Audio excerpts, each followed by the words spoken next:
Hi everyone, if you enjoyed this video, please subscribe. If you haven't subscribed yet, I'd love to see you join me. And don't forget to like and let me know what you think in the comments. It all kicked off about a week back when I got laid off. Bills were piling up, and living in my simple little house, the job was the only thing keeping my head above water. One night, after drowning my sorrows in beer and zoning out in front of the TV, I started the dreaded job hunt. Most listings were snooze fest, the usual 9-to-5 office grind. But then, a banner ad on the side of the screen flashed, high-paying jobs, not your typical desk job.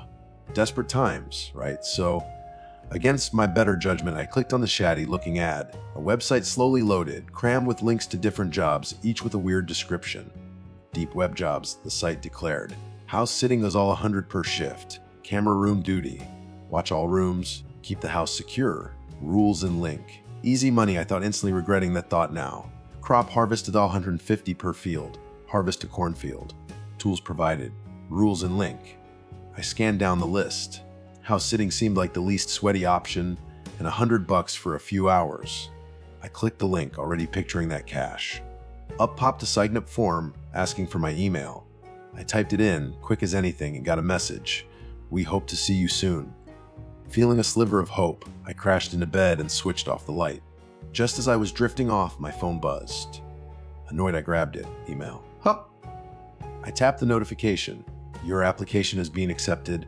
Thank you for applying for the house sitting position. Your shift is from 12 a.m. to 4 a.m. Please adhere to the following rules. Payment of $100 will be deposited at 6 a.m. post shift. Under no circumstances, regardless of sights or sounds, leave the camera room. Either leave your phone at home or keep it powered off for the duration of your shift. No exceptions, even for notifications. I will not contact you during your shift. Bring a device capable of playing music at a reasonable volume. Arrive promptly at 12 a.m. or slightly before. If you arrive after 12 a.m., do not enter the house. Email me immediately. From 12 a.m. to 1 a.m., you are permitted to familiarize yourself with the house. Ensure you are in the upstairs camera room by 1 a.m. Turn off all lights, lock all doors, and close all blinds before commencing camera duty. From 1 a.m. to 2 a.m., monitor the camera feeds. If you observe a man watching television in the living room, disable that camera feed until the television audio ceases. Disregard any ambient sounds within the house. Should you feel any tactile sensation, cease movement and close your eyes until the sensation subsides. From 2 a.m. to 3 a.m., open the blinds in the camera room. If you hear a voice emanating from the window, do not look towards the window. Engage in normal conversation. Once the voice says goodbye, it is safe to close the blinds. This event may occur at any point during this hour. If you see a woman cooking in the kitchen, locate the blue button on your desk. This activates a loud auditory deterrent in the kitchen. Press and hold the button until the woman is no longer visible. From 3 a.m. to 30:33 a.m., activate your music device at maximum volume. Cover your ears, close your eyes, and ignore all sounds and movements. If the music ceases, generate any sound yourself to mask ambient noises. Post 3:33 a.m., you may move freely within the house until 4 a.m. Do not depart before 4 a.m., and do not remain more than 5 minutes past 4 a.m. Failure to comply with any rule necessitates immediate concealment under the desk until 4 a.m. Address for your shift, 471 Pedersen Drive. Sincerely, Blackwood. I must have reread that email a dozen times, convinced it was some elaborate prank. No way are these rules for real, I thought, completely hooked by how ridiculously specific they were. I tossed my phone onto the charger and went to sleep, my mind a whirl of confusion. The next day, the email was all I could think about. Man in the living room, woman in the kitchen. A chat with someone at the window, it was too insane to be true. But somehow I found myself 15 minutes before midnight, iPod in my pocket, standing right in front of 471 Pedersen Drive. I stepped inside. The house had this old, but still livable vibe. Dusty, sure, but the kitchen and living room were oddly spotless. I headed upstairs, and at the end of a long hallway, there it was, the camera room. Bare, small, just a chair, a monitor bank, and a couple windows. I slumped into the chair. Man, I hope this is worth it. Spoiler alert, it wasn't. Glancing at the computer clock, 12:33 a.m., 1 hour to scope out the place. First, the living room blinds closed, doors locked, lights off. Repeat for every room. By 12:56 a.m., I was back in the camera room. Right as the clock hit 300 a.m., a wave of dread washed over me, screaming at me to bolt. I flicked on the camera feeds. Then, on the back of my neck, it felt like a feather had landed. I froze. Keep it together, Jake. Keep it together. Rules, remember the rules. I squeezed my eyes shut. That feather tickled my neck for what felt like forever, but I stayed put, eyes clamped shut, not moving an inch. Finally, it was gone. Relief flooded me as I opened my eyes. Then, behind me, slow, deliberate footsteps. I spun around. Footsteps vanished. A low chuckle drifted from the camera speaker. The man. He was watching TV. The screen glowed with some cooking show, and the man was chuckling along. I killed that camera feed, praying I was fast enough. The TV sound echoed up the stairs, chilling me to the bone. What the hell is this place? I thought, stomach churning. And how is it only 3:20 a.m.? The next 20 minutes were pure creep show. Unidentifiable sounds bounced around the house, the man's TV louder, all while I was glued to the camera monitors, nerves shot. Then silence. The TV was off. That constant noise gone. The silence was somehow more menacing. Slowly, I reactivated the camera. Empty room. I let out a shaky breath. For what felt like an eternity, my eyes darted across the camera feeds, totally on edge. Then a quiet beep from the clock, 2:00 a.m. I got up to open the blinds. But then the clanging of pots and pans erupted from downstairs, kitchen. I looked at the blue button on the desk, then back to the monitor. A woman cooking black eggs in the kitchen. Just as I was about to slam that button, Jack. A woman's voice right outside the window. I froze, eyes locked on the monitor, fighting every urge to look at the window. Hi.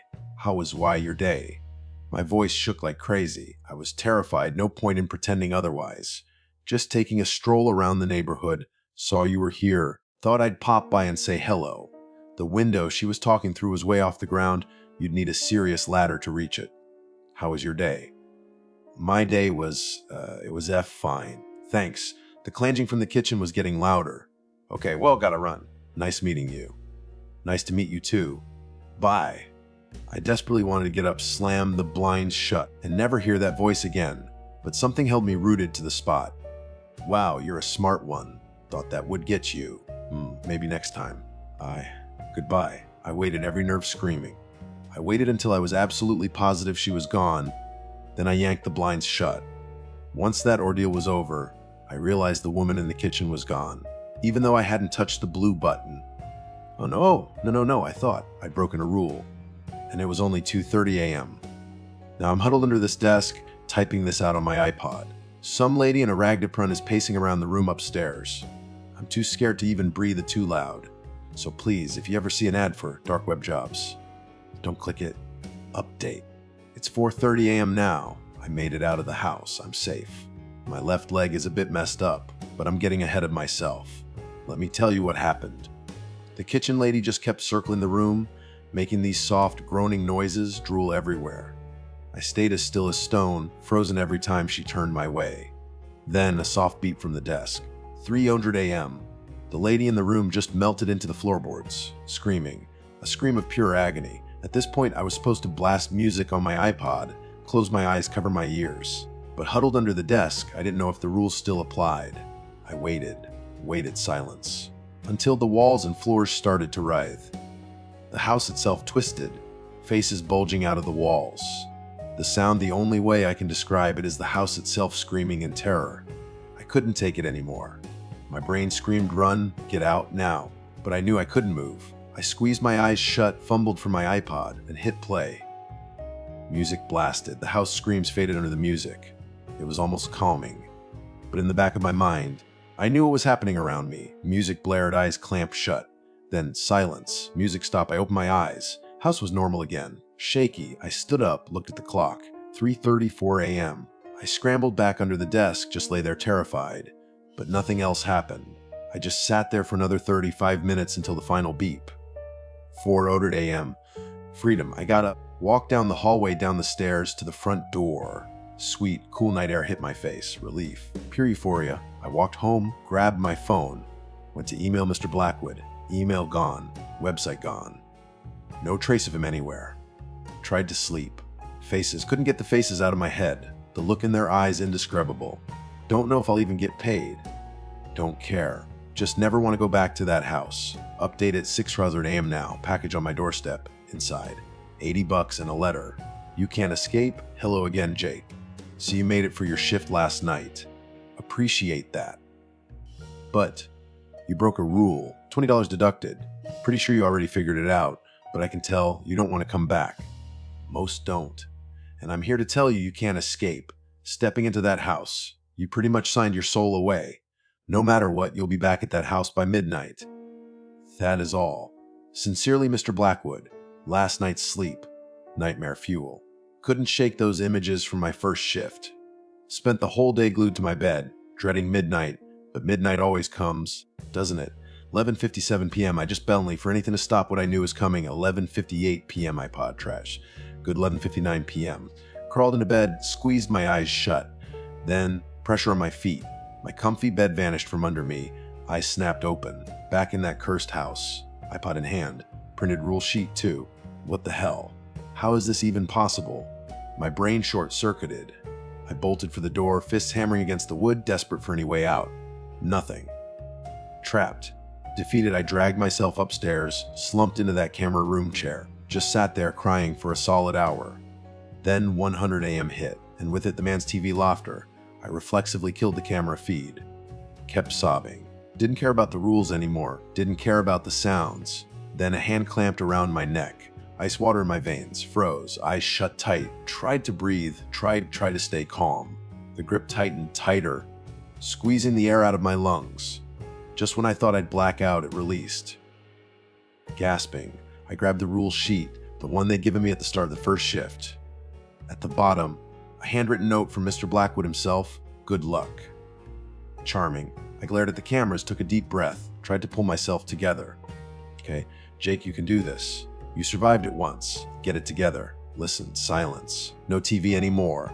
I reactivated the camera feed. Clock beeped softly. 2:00 a.m. Time to open the blinds. I hesitated. Did I really want to face her again? No. But I pushed the thought down, forced myself up, and yanked open the blinds. And there she was. A face straight out of a nightmare. Skin stretched tight over bone like she hadn't eaten in years.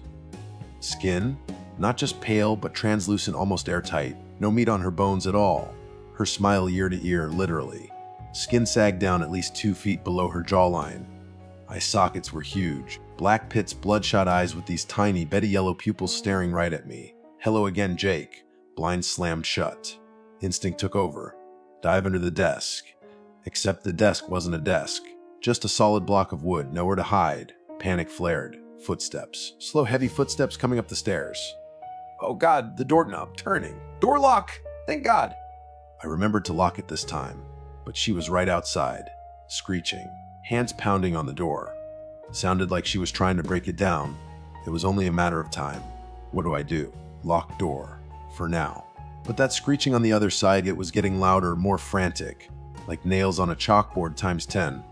And the banging. Each slam of her hand on the door vibrated through the whole room. This wasn't going to hold. Not for long. My mind raced. Think. Rule sheet. Rule sheet. Grabbed it again. Hands shaking so bad the paper rattled. Rules for 2 a.m. to 3 a.m. Open blinds, window lady. Blue button for kitchen woman, useless. None of that helped now, this off script. Way off. The door shuddered. Another slam, harder this time. Splintering wood. Oh crap. She was actually going to break through. Panic clawed at my throat. I scrambled back from the door, eyes darting around the room. What was there? Chair, monitor, block desk, windows, trapped. Another ear splitting right on the other side of the door now. The wood groaned, cracking louder. I could see the door frame bowing inwards. Any second now, think. Music. Music 3 a.m. rule. Music, was it 3 a.m. yet? Clock on the monitor, 2:47 a.m. Not yet. But the rules also said if you break a rule, hide under the desk until 4 a.m. I had broken a rule, hadn't I? Hiding under the desk in the first shift, but there wasn't a desk. And even if there was, hiding hadn't helped then. Screw the rules. They were getting me killed. Survival instinct kicked in. Run, gotta run. But where to go? Downstairs. Towards the kitchen lady. Living room man. No way upstairs was there, even anywhere else upstairs. Hallway. Other rooms. Didn't explore that far on the first shift. Door splintered again. A long crack now running down the middle. She was getting in. Now or never. I lunged for the door, not away from it, but towards it. Stupid. Maybe be desperate. Definitely. Flipped the lock.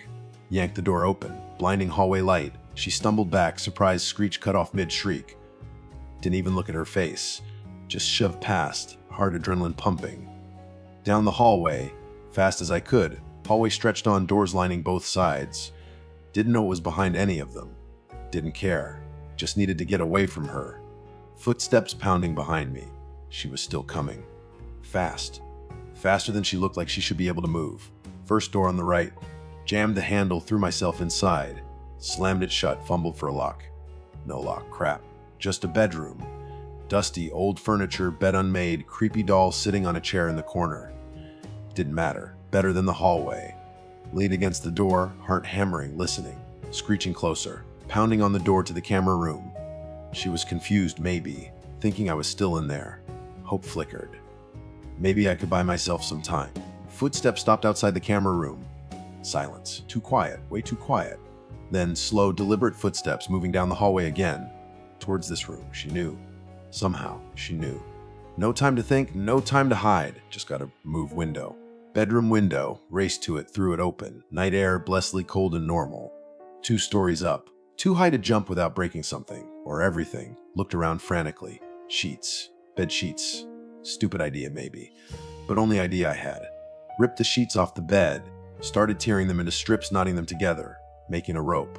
A flimsy sheet rope escape plan. But it was something. Anything. Footsteps outside the door now. Right outside. Doorknob rattling. She was trying the handle. Again.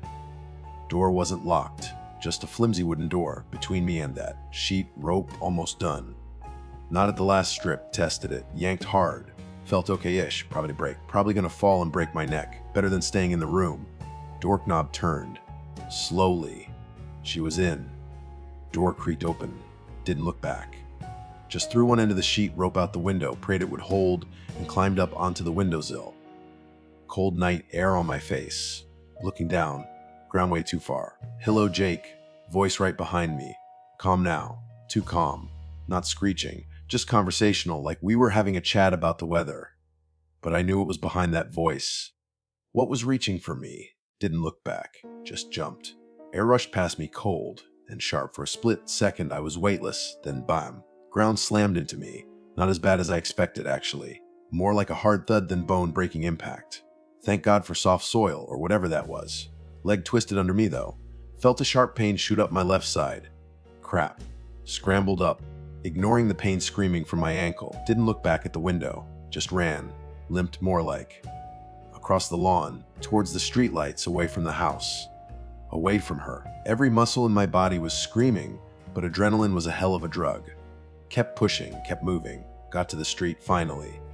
Felt almost normal out here. Streetlights, empty road, just night. No screeching, no faces in the walls, no creepy window lady. Just quiet, except for my own ragged breathing and the pounding of my heart in my ears. Walked, then jogged, then just plain stumbled down the street. Didn't know where I was going, didn't care. Just needed to put as much distance as possible between me and Pedersen Drive. Every shadow seemed to move. Every rustle of leaves made me jump. Paranoia was setting in hard. Finally, after what felt like hours was probably only minutes, I saw familiar street signs. Recognized the gas station up ahead. Almost home. Relief washed over me, so strong it almost made me collapse. Made it back to my place, fumbled with the keys, practically fell through the door. Slammed it shut, bolted it, chained it, everything short of barricading it with furniture. Then just stood there, leaning against the door, gasping for air, leg throbbing. Slowly, the shaking started to subside. The immediate terror faded a little, replaced by a bone-deep exhaustion, and the pain in my ankle was getting worse. Leaned down, checked it. Swollen, bruising already. Definitely twisted it, maybe worse. Great. Just what I needed. Dragged myself to the couch, collapsed onto it.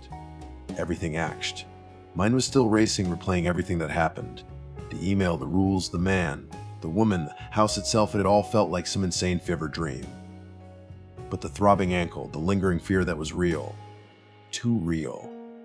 Reached for my phone lying on the coffee table. Powered it on. No missed calls, no messages, nothing except an email notification. From Mr. Blackwood. My stomach dropped. Seriously. After all that, hesitantly, I opened it. Subject: parting ways, body jacket. Well, that was unexpected. Most don't try to leave early. Shows initiative, I suppose. Not rule-following initiative, mind you, but initiative nonetheless does. Consider your shifts terminated. No further payment will be issued, naturally due to unscheduled departure and the property damage. Sheet, ropes. Really? Let this be a lesson, Jake. Some doors, once opened, are best left closed, for your own sake and for ours. Do not attempt to contact me again, or return to 471 Pedersen Drive. Ever. Sincerely, Mr. Blackwood. How was it? Threats. No, you can't escape. Crap this time. Just done. Fired from my nightmare job. And no $80 coming this time either. Just a throbbing ankle, a mind full of horrors, and a strong, overwhelming urge to never, ever look at another online job again. Especially not one from the deep web. Deleted the email. Powered off my phone, leaned back on the couch, closed my eyes, tried to breathe, tried to forget. Knew I would never, ever. 471 Pedersen Drive, that place was going to haunt me. I just knew it. And Mr. Blackwood, whatever he was, I had a feeling this wasn't over. Not really. But for right now I was out.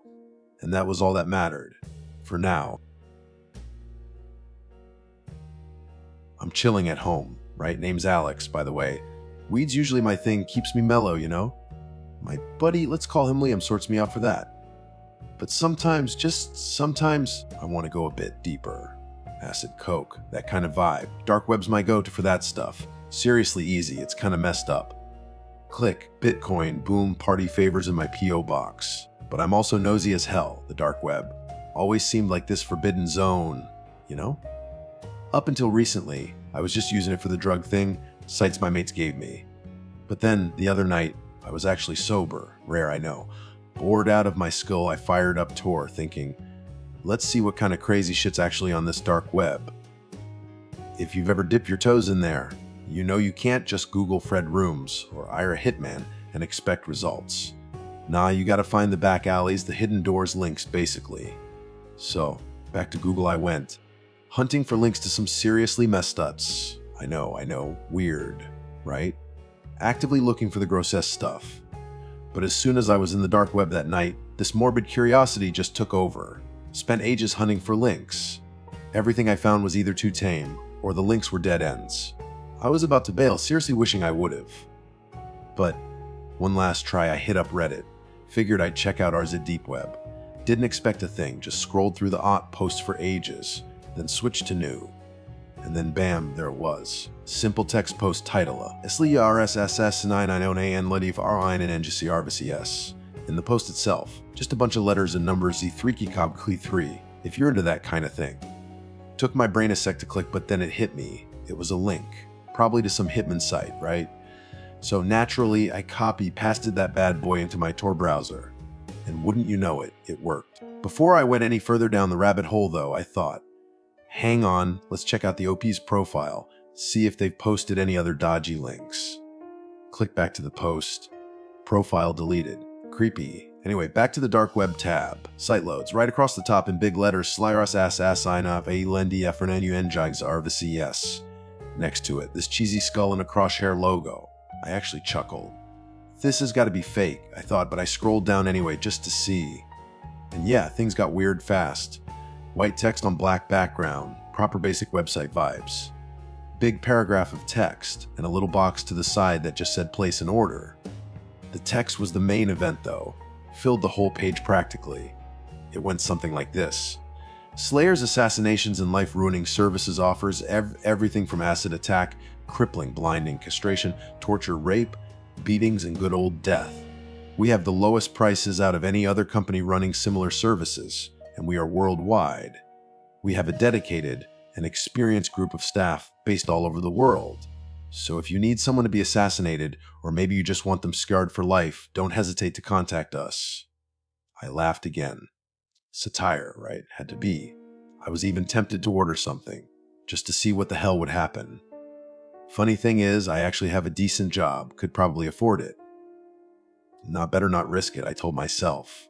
Was about to shut down the laptop, call it a night, when bam, knock at the door. Living alone, late night visitors, weird. Open the door, and who's standing there but Liam, my weed guy. Door swings open, and he's already barging in, shoving this massive bag of weed right in my face. Dude, he says, This is the best shit I've had in ages. We gotta try it. Couldn't say no to that, could I? Okay, fast forward a few hours. It's early morning now. Liam and I are crashed out on the sofa, properly baked. Out of nowhere, Liam gets up. Figured he was hitting the fridge for leftover pizza, but nope. He wanders over to my desk, to my computer. Slayer's Assassinations, he mumbles, squinting at the screen. You gonna whack someone or something? Huh. I'm still half zombie on the couch. Your computer dude, he says again, pointing. Got some hacker shit on it. Dark web man, I slur back. Don't mess with it.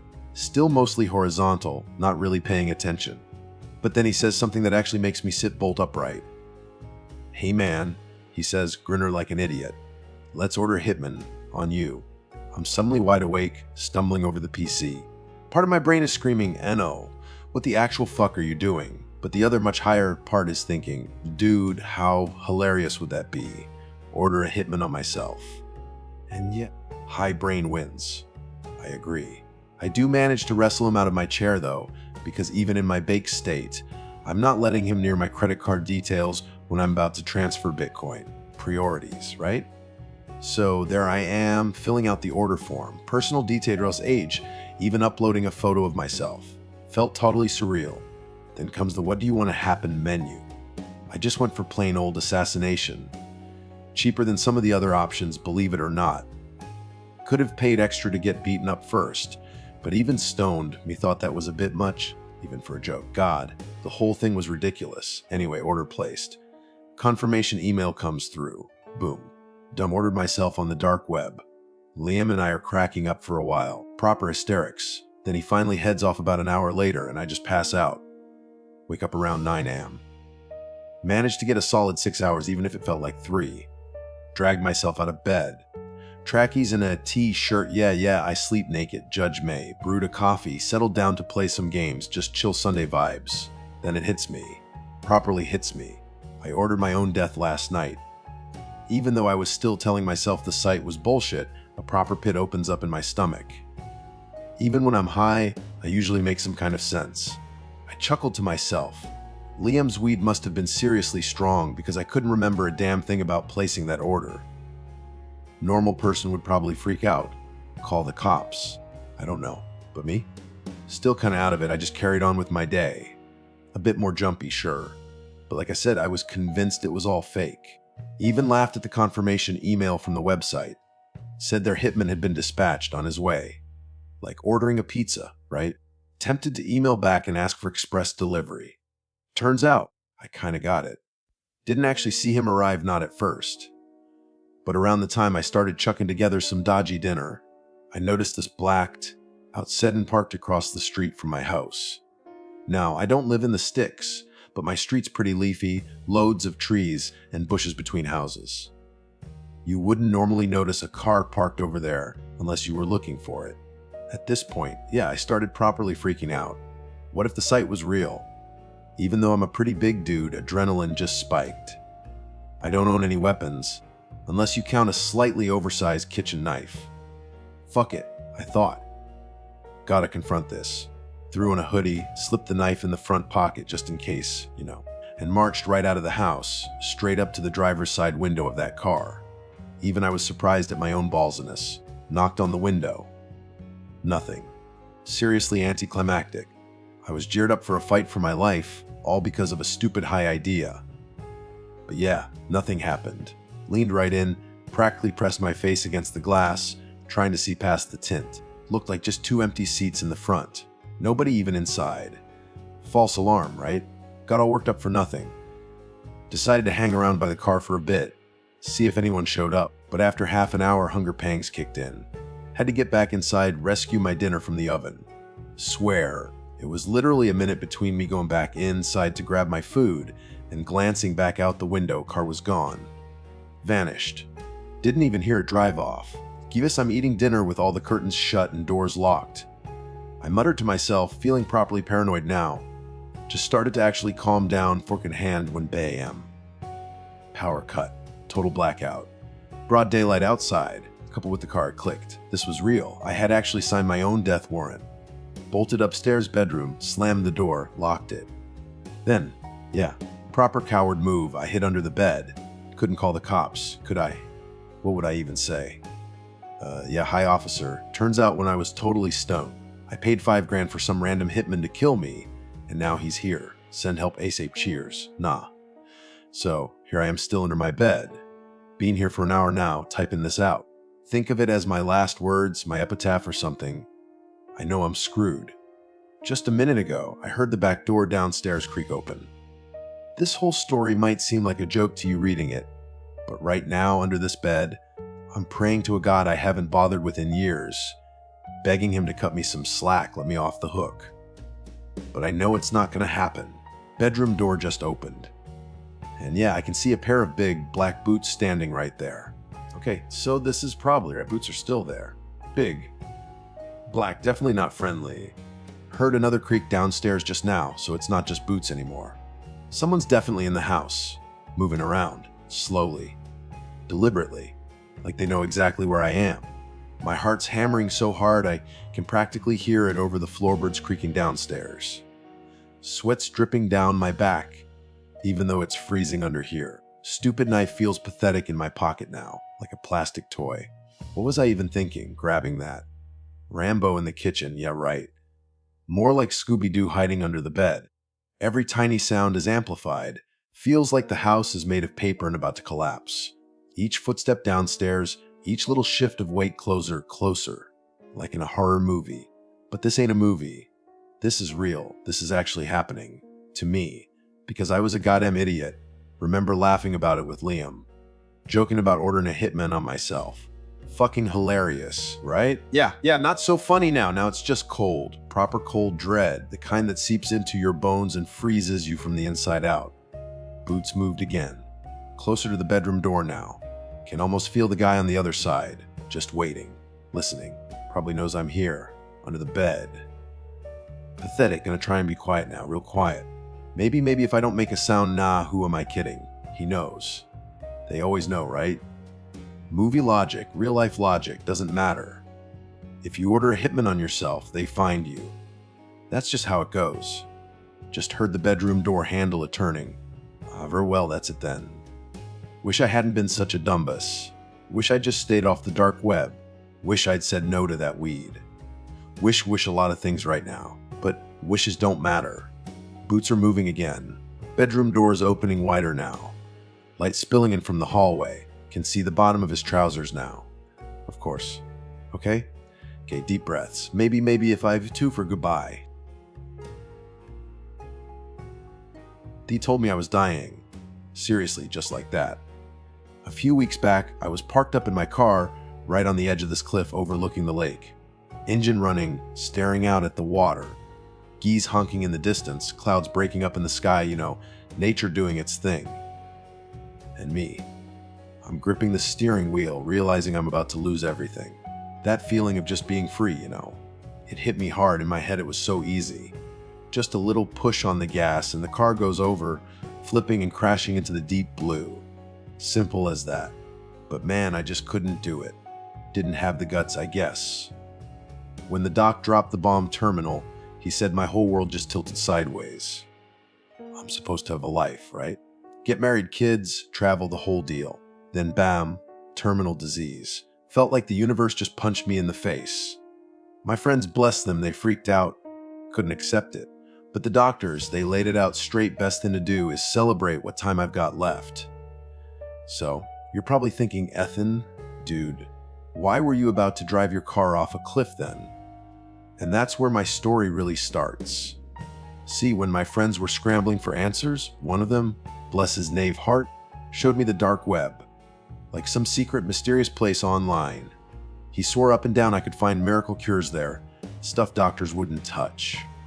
Treatments that could fix anything, he claimed. I was desperate, man. I tried a bunch of it. Honestly, buying shady drugs on the dark web, way too easy. And yeah, it got addictive fast. For a couple of months, I was just trying to stay numb, Better doped up than facing the fact I was checking out early, but it never really worked, not properly. And the crashes. Brutso. Naturally, that led me down even darker alleys of the dark web, hunting for something, anything, that could actually fix me. And that's when I stumbled on this site. This messed up place I thought could be the answer to all my problems. It was called It's Your Funeral. Org. Yeah, It's Your Funeral. Org. Creepy name, right? They were in the business of making sure people got the death they wanted. Your life's full of choices. Why should death be any different? That's what this user, Max, told me in a sales pitch. A sales pitch for death, can you believe it? At first, I was totally freaked out. I'm not sure I'm ready to die, I typed back to him, hands shaking. Max just replied, cool as you like. Nobody's ever ready.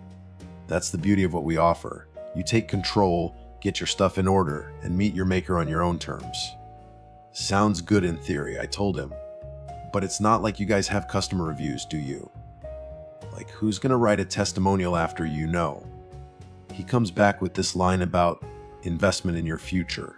Said they help you set up a trust fund for family or friends before you go. Make sure everyone's taken care of. Classy, right? Even when selling death, they're thinking about estate planning. Okay, but how does it even work? I asked. I was morbidly curious by this point. We've got packages, Max explains. Something for everyone. Mild sedatives you just drift off, no more worries. Or if you're into that extreme violence, blaze of glory, we can do that too. Dude, that sounds like some killer's messed up fantasy, I admitted. I was starting to get seriously weirded out, but I couldn't look away. Maybe. He types back, but everyone who comes to us, they've already thought about ending it one way or another. Death scares us all. It's human. We're just helping each other with something necessary. Doing a kindness, really, helping people face their mortality. He was good, I'll give him that. Twisting death into some kind of helpful service. Do you only help people who are, not going to make it, like me? Sick people? I asked, wanting to know if this was only for terminal cases or just anyone who was suicidal. Mostly clients with illnesses, he said, but we're open to anyone with the right paperwork. Gotta prove you understand what you're signing up for. Legally speaking, we're not responsible once you buy in. Of course, the legal disclaimer. I took a deep breath and typed, let's say hypothetically I was interested. How much would this even cost? First questionnaire, he says, and boom, a link pops up in the chat. Be honest. We can talk money after that. Smooth operator. I clicked the link, scrolled through pages of terms and conditions, legal jargon flying over my head. Looked official enough, I guess. Okay. I typed, feeling a weird mix of dread and something else. Excitement. Let me fill this out. Took me maybe 15 minutes to answer everything. Compared to the hours I spent on that cliff, thinking about just ending it all, this felt strangely efficient. Max looked over my answers, came back with a price. Sounded almost reasonable in a twisted way. I knew if I was even considering this, I couldn't hesitate, so I booked an appointment, just like that. Excellent. Payment confirmed, Max messaged back. Email coming in a few days with the address. We'll start planning your perfect death experience. Perfect death experience. What a phrase, in. Deepen. Over the next few days, Max kept messaging me, little updates, details about how it was all going to go down. First off, he said one day, if you get cold feet, anytime before we actually start, you can back out. Just a small handling fee. No pressure, completely your choice. We want you happy with your decision. Happy with my decision to die. They really had a way with words. Then he started describing the place. Private, secure location. You'll be well looked after. Some of our guests order a last meal before they go to their room. Full kitchen, anything you want. He even sent pictures of the facility. Clean, bright walls, big windows, loads of sunlight. Staff smiling, looking friendly. Even a few photos of people who looked relaxed, almost happy to be there. Part of me thought, no way this is real. But another part, maybe it was all just an act. A really convincing act. Sign in at the front desk when you're ready, Max continued, and someone will take you to your prepared room. Once you're there, 3 hours to write letters, emails, whatever you need to say to people. 3 hours to say goodbye. That was generous in a twisted way. After 3 hours, he finished. One of our trained professionals will come in and perform the service you've chosen, exactly how you customized it. Like ordering takeout, but for death. He made it sound so business, like I told him I wanted sedation. Just wanted to drift off, peaceful, no pain, no fear. Happy and doped up, just fall asleep and that's it. The day came faster than I expected. Faster than I was ready for, honestly. Drove for hours in the rain across the whole damn county to find this place. If it was just like Max described, beautiful in a sterile, modern way. Pristine white concrete, massive windows letting in all that light, even on a rainy day. Felt warm, inviting even. And inside, same vibe. Receptionist was calm, professional, polite. I ordered soup for my last meal. Simple tomato soup.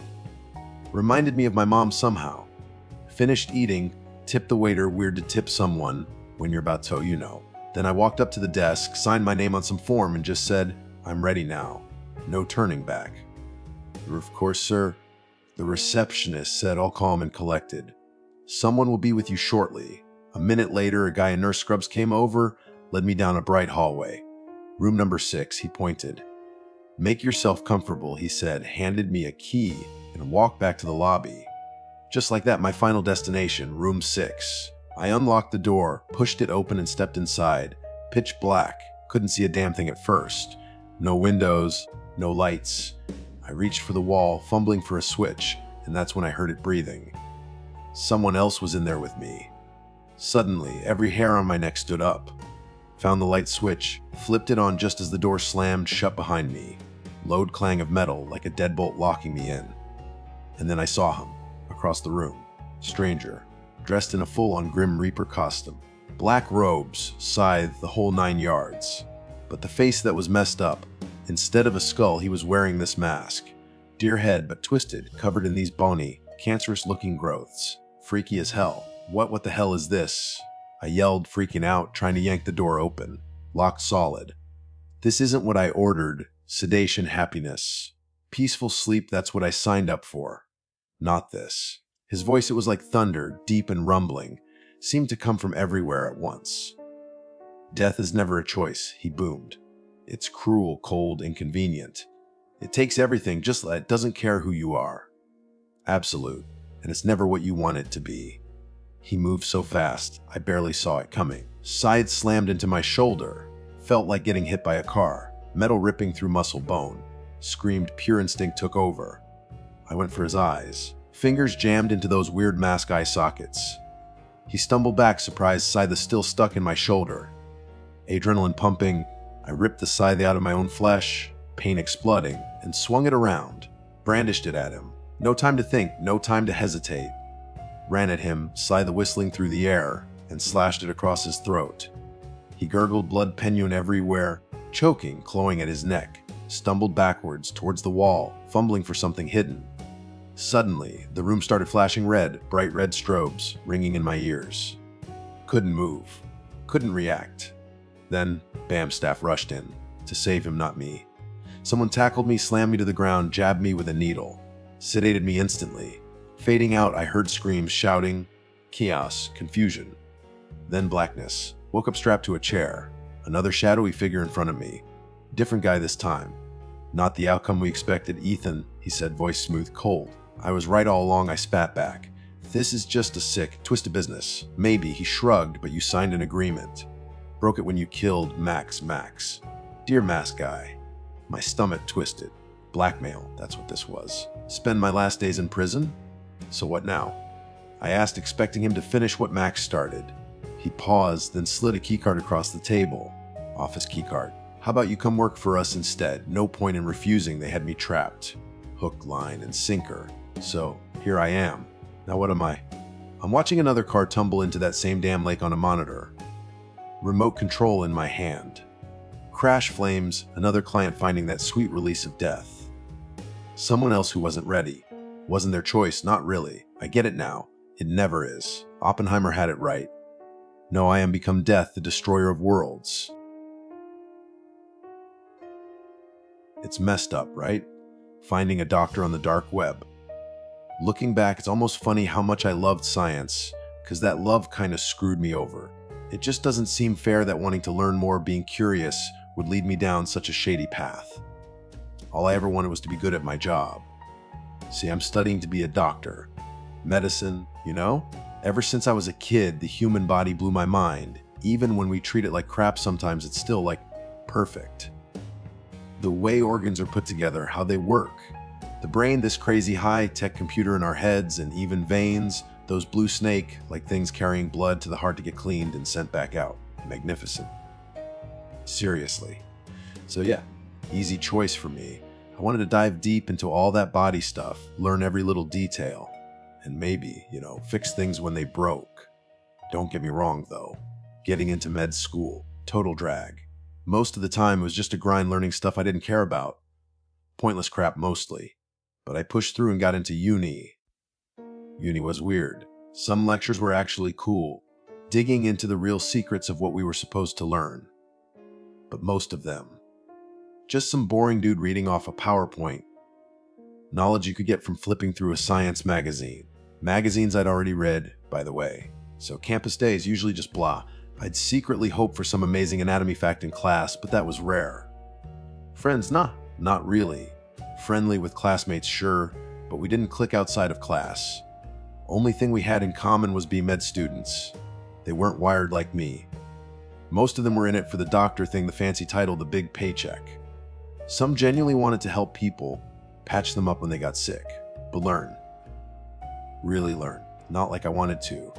They were all about parties, getting wasted, hooking up. Me, I was cramming extra stuff every night just to feed this hunger for knowledge. Then one day, Liam, we'll call him Liam, comes up to me in the campus cafeteria. Lunch break, between classes we both had. He sits down across from me, asks how I'm doing, the usual. We chat about this and that, mostly about some homework projects we were drowning in at the time. I liked Liam. He wasn't top of the class or anything, but he was cool, and I knew he was also into medicine, really wanted to learn more than the uni was handing out. I respected that, so it was a surprise when he dropped this new idea on me. Hey man, he says, I know you're kind of bored here. I get it sometimes too. Man, was he right about that. I found this guy. He goes on, who really knows his stuff. Then, kind of hesitant, here's this link, dark web stuff, for this really good doctor. His methods are a bit out there, so he can't exactly advertise. But he's seriously skilled. His teaching has helped me ace my exams. He laughs a bit. I think about it for a sec. I say. Let's see what this mystery doctor's got. By then, I'd read everything, every book, every article I could get my hands on. I was starving for something new. Liam grins and scribbles a link on a napkin, hands it over. Nice one, bro. If you need help with the dark web thing, give me a shout. My number's on there too. Could be cool to hang out in this doctor's chat room, learn together. Didn't need to call him. Said a quick goodbye, he heads off, and I go back to my lukewarm cafeteria food. But yeah, I was curious now. I'm no computer whiz, but I can figure stuff out. So, I won't bore you with the techie bits of getting to the site. You guys probably know the drill anyway. It's simple enough. Get the right software, dive into the deep web, start searching. Gotta be specific though, or you'll drown in cyber garbage. And specific I was, got to the link pretty quick. Anatomy 21, the site was called. Plain gray layout, classic ancient Greek medical symbol as a logo. Snake wrapped around a rod, but this one was different. The snake looked like it was biting something, and that something kind of looked like a human skull. Weird vibe.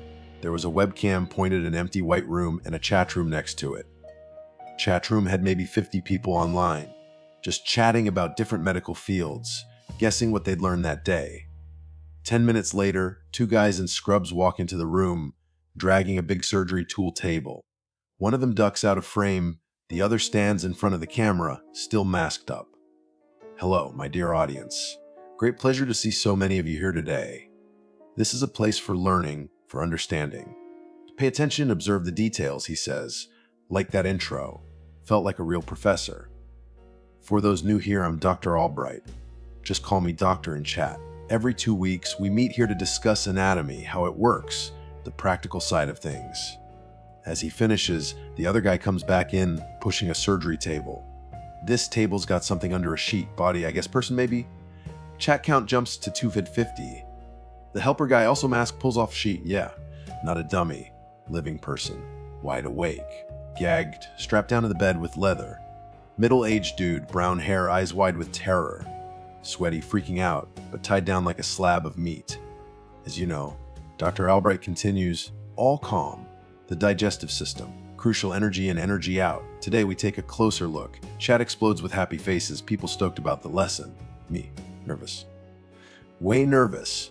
Nothing could have prepped me for what came next. The doctor starts cutting into the guy's belly. No anesthesia. Just cutting. The guy's screams are muffled by the gag, but you can see the pain in his eyes, the way his body arches against the straps. Doctor just keeps going, pulls out loops of intestine, holds them up to the camera, explaining everything, pressing on spots to show how it works. All the while this poor dude is writhing in agony. Doctor's face. Nothing. No emotion. Chat's blowing up with questions, and he's answering them, just like any uni professor. He even gives extra attention to the questions asking about pushing the victim's limits. Says those are the students with real drive, real potential. Then he actually does what they suggest. Blood starts pooling on the floor. Victim passes out from the pain a few times, but the helper guy just slaps him awake each time. Doctor says it's important for the patient to be conscious so we can see his reactions. I'm in shock, but I can't look away. Like a car crash, you know. You know you shouldn't look. You know it'll mess you up, but your eyes are glued to the horror. The procedure gets worse, more extreme. Incision's huge now. Doctor's holding the guy's actual stomach, explaining reflexes, squeezing it. A wave of stuffed gastric juices, I guess, shoots up the guy's throat, choking him as he's lying there. Didn't last much longer after that. Victim goes limp, for real this time. Helper can't wake him. After a few tries, helper looks at the doctor, nods. Doctor turns back to the camera. All right, class, that's all for today on the digestive system. Questions? A few messages pop up, he answers some. Time's up for today, he says. Okay, who wants to volunteer for the next lesson? Chat goes dead silent. Come on, shy bunch. Never be real scientists if you're scared to take risks. Anyway, most of you know the drill. No volunteers, I pick someone random from the chat. Next lecture, 2 weeks they'll be on the bed, leading you all to enlightenment. Honestly, patient's job is more important than mine, I just explain stuff. They should be proud teaching us all. Still silence. Fine then. Not happy about this, he says. Let me find someone myself. He looks like he's searching his screen. Using Healthy Raven 96, you're up next lesson. See you all then. Healthy Raven 96 instantly disconnects. Others start logging out too. Some stay chatting about the lesson. I shut down my PC. What the hell did I just watch? This wasn't a class, it was a cult. Using a living person like that, not natural. But I learned so much. This guy Albright spoke with so much passion for science. Weird charisma, almost charming. But no, I decided right then never opening that site again. Not getting mixed up in that illegal mess. Knew it was wrong. But deep down the thirst for knowledge. Still there, still burning. 2 weeks later, I broke my promised lecture day. Couldn't get it out of my head. Log back into Anatomy 21. Young woman on the bed this time. Same drill. Dr. Albright intro. Lesson starts. This time, nervous system. Hooked again instantly. Watched the whole thing, didn't even flinch this time. Didn't move from my chair until the girl was dead. And that was it. This became my life. Every lecture, 100% attendance. Watch men, women, even kids sometimes get killed for science. Started joining in, asking questions about amputations, tissue damage. Even suggesting some of the craziest experiments myself. Wasn't about the gore, not really. Just price of knowledge, I told myself. Learned so much. Pain threshold, bullshit. Saw with my own eyes how much a human body can take before it quits. Stuff you don't learn in textbooks. Months flew by. Lectures kept coming. Rare times, someone would be so inspired by diet or Albright they'd volunteer, made us all breathe a little easier. But mostly, it was Russian roulette every week. Scared. Yeah, always. But the knowledge worth the risk. At the same time, I buried myself in my uni studies, cut myself off from the real world. Wanted to learn even more, fueled by this masked doctor. Then, the day I never saw coming. Doctor finishes a lecture, brain-mashing session, classic Albright. Looking for a volunteer, usual awkward silence. Then I hear it. Okay, students, next up is Lotus Eclipse. My username. My stupid car pun username. Never thought it would happen to me. Chances were low, right? And I was enjoying the classes way too much to quit. First time since that dark web rabbit hole, I call the only guy who might get it. He picks up. Long talk. And we come up with a plan. Rest of the time till the lecture were at my place, stuck together prepping. 3 days before lesson day, they hit us. At the house. Don't know how they found us, but the doctor, he never missed a volunteer. He was there, Albright with his helper, just like I figured. Liam, he'd had this weird feeling earlier that week, bought us gas masks, just in case. Crazy foresight, because that's what they used, gas. How the doctor grabbed his victims always in one piece. People prep for a fight maybe, but gas. Less common, lucky for me, my dad's old gun family heirloom was handy. Shut the doctor in the knee before he could move. Helper guy. Not so ice cold up close, whining begging. Offered to help with anything if we let him live. Got all the info I needed, streaming codes, doctor's lodging, everything to keep the show running. Then yet, shut him up. So here we are, typing this, hearing muffled sounds from the next room. Got Dr. Albright tied up, easy to get the stream going again. Felt right. Somehow, he helped me learn. Now it's my turn to teach. Me and Liam, side by side, taking science further than anyone dared. Pushing boundaries. But first, a gift for Doc Albright. He always said the patient was the real teacher making the real sacrifice. Wanted to give him that honor, his last lesson. His screams, the way he's shaking, guess he wasn't such a believer after all. Doesn't matter. Time for someone new to take over. Someone with vision, skill, cunning.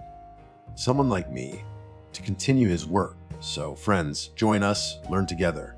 Find answers to all the body's secrets. Perfect medicine, perfect knowledge. Come to the stream. Be part of the class. We'll explore everything human. Ask questions. Me and my helper will answer them. Show you real-life examples. Now, gotta go. Lesson starting. Got a very special lecture planned. Parting gift for Dr. Albright. See you in class. All right, so lecture time. Needed to get the stream going. Liam was a champ, already figuring out the tech stuff. He's always been better with computers than me.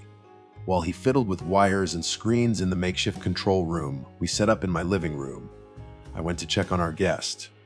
Dr. Albright was still tied up, gagged, same as we left him.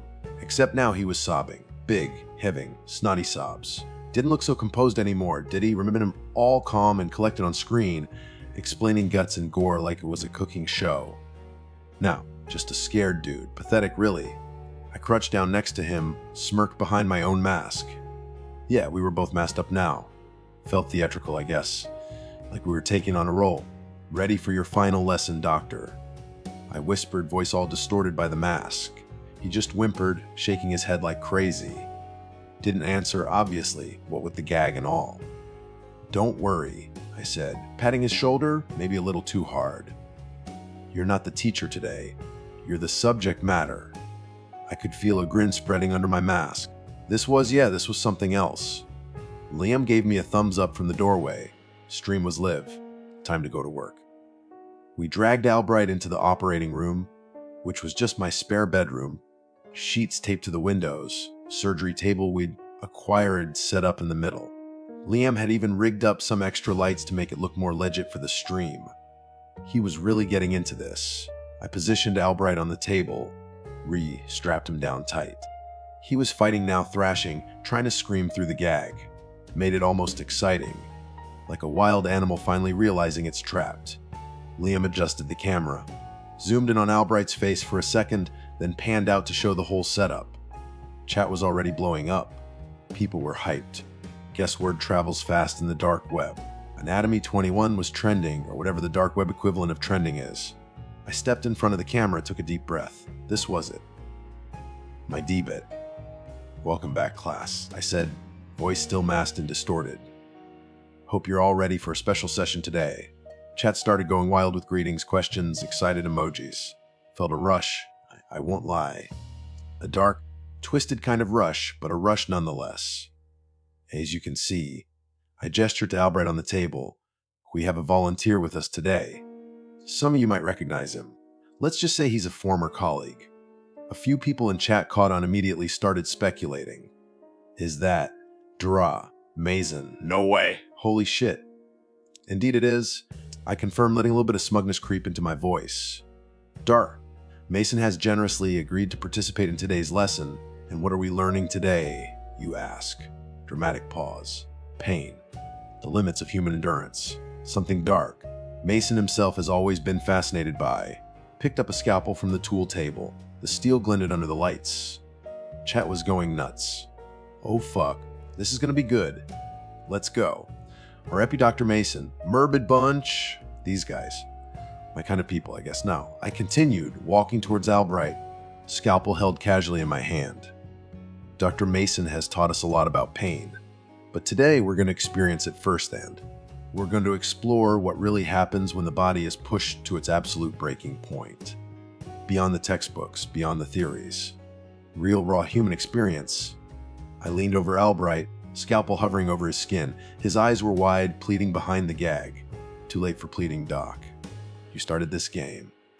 Now it's my turn to play. Let's begin, shall we? And with that, I made the first incision. Not deep, just enough to break the skin. Albright bucked against the straps, a muffled scream escaping the gag. Chat went ballistic, and I felt something click into place. This wasn't just about knowledge anymore. It was about power, control, being the one in charge, the one holding the scalpel.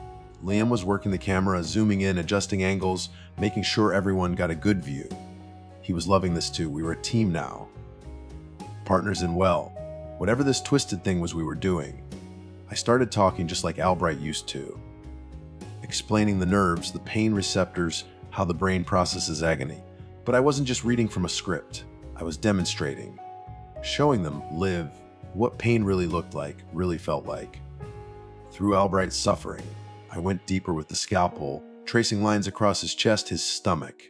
Each cut brought a fresh wave of screams, a fresh surge of adrenaline for me. The chat was a frenzy of questions, suggestions, requests. Just like before, but different. Now I was Dr. Albright. I was the one in control. Someone in chat asked about pressure points. Excellent question, I said, grabbing a blunt instrument from the table. Let's explore that, shall we, Doctor? I pressed down hard on Albright's nerve clusters, watching his body convulse, listening to his strangled cries. Notice the reaction, class. The involuntary muscle spasms. Pure, unfiltered pain response. Ours blurred together. Cutting, explaining, demonstrating, answering questions from the chat. Lime kept the stream running smooth. Kept the camera focused on the action. Albright, he was fading fast. Lost a lot of blood. His screams were weaker now, just whimpers and gasps. But I kept going. Had to push him to the limit. For science, right? That's what Albright always said. Eventually, like all the others, he just stopped. Went limp. No more screams, no more twitching. Just silence. Except for the frantic typing in the chat. Is he? He's gone, isn't he? Holy shit, he actually killed Dr. Mason. I straightened up, stepped back from the table. Letting Liam zoom out again, looked at the camera, at all those anonymous faces watching from the dark corners of the internet. Felt powerful, godlike, almost. Class dismissed, I said, voice still distorted, still echoing with that strange authority. See you all in 2 weeks. And thank you, Dr. Mason, for your ultimate sacrifice. I cut the stream. Silence filled the room, except for Liam's heavy breathing and the smell. The coppery metallic tang of blood, thick in the air. Liam turned to me, eyes wide behind his mask. Dude, you were incredible. I just nodded, still riding that weird high incredible. Maybe. Definitely different. Definitely something I'd never felt before. So, Liam said, after a moment, what now? I looked back at Albright's lifeless body on the table. My first subject, my first lesson is Dr. Albright 2.0. A new chapter, a darker chapter. Now, I said, voice low, almost a whisper, we plan the next lecture.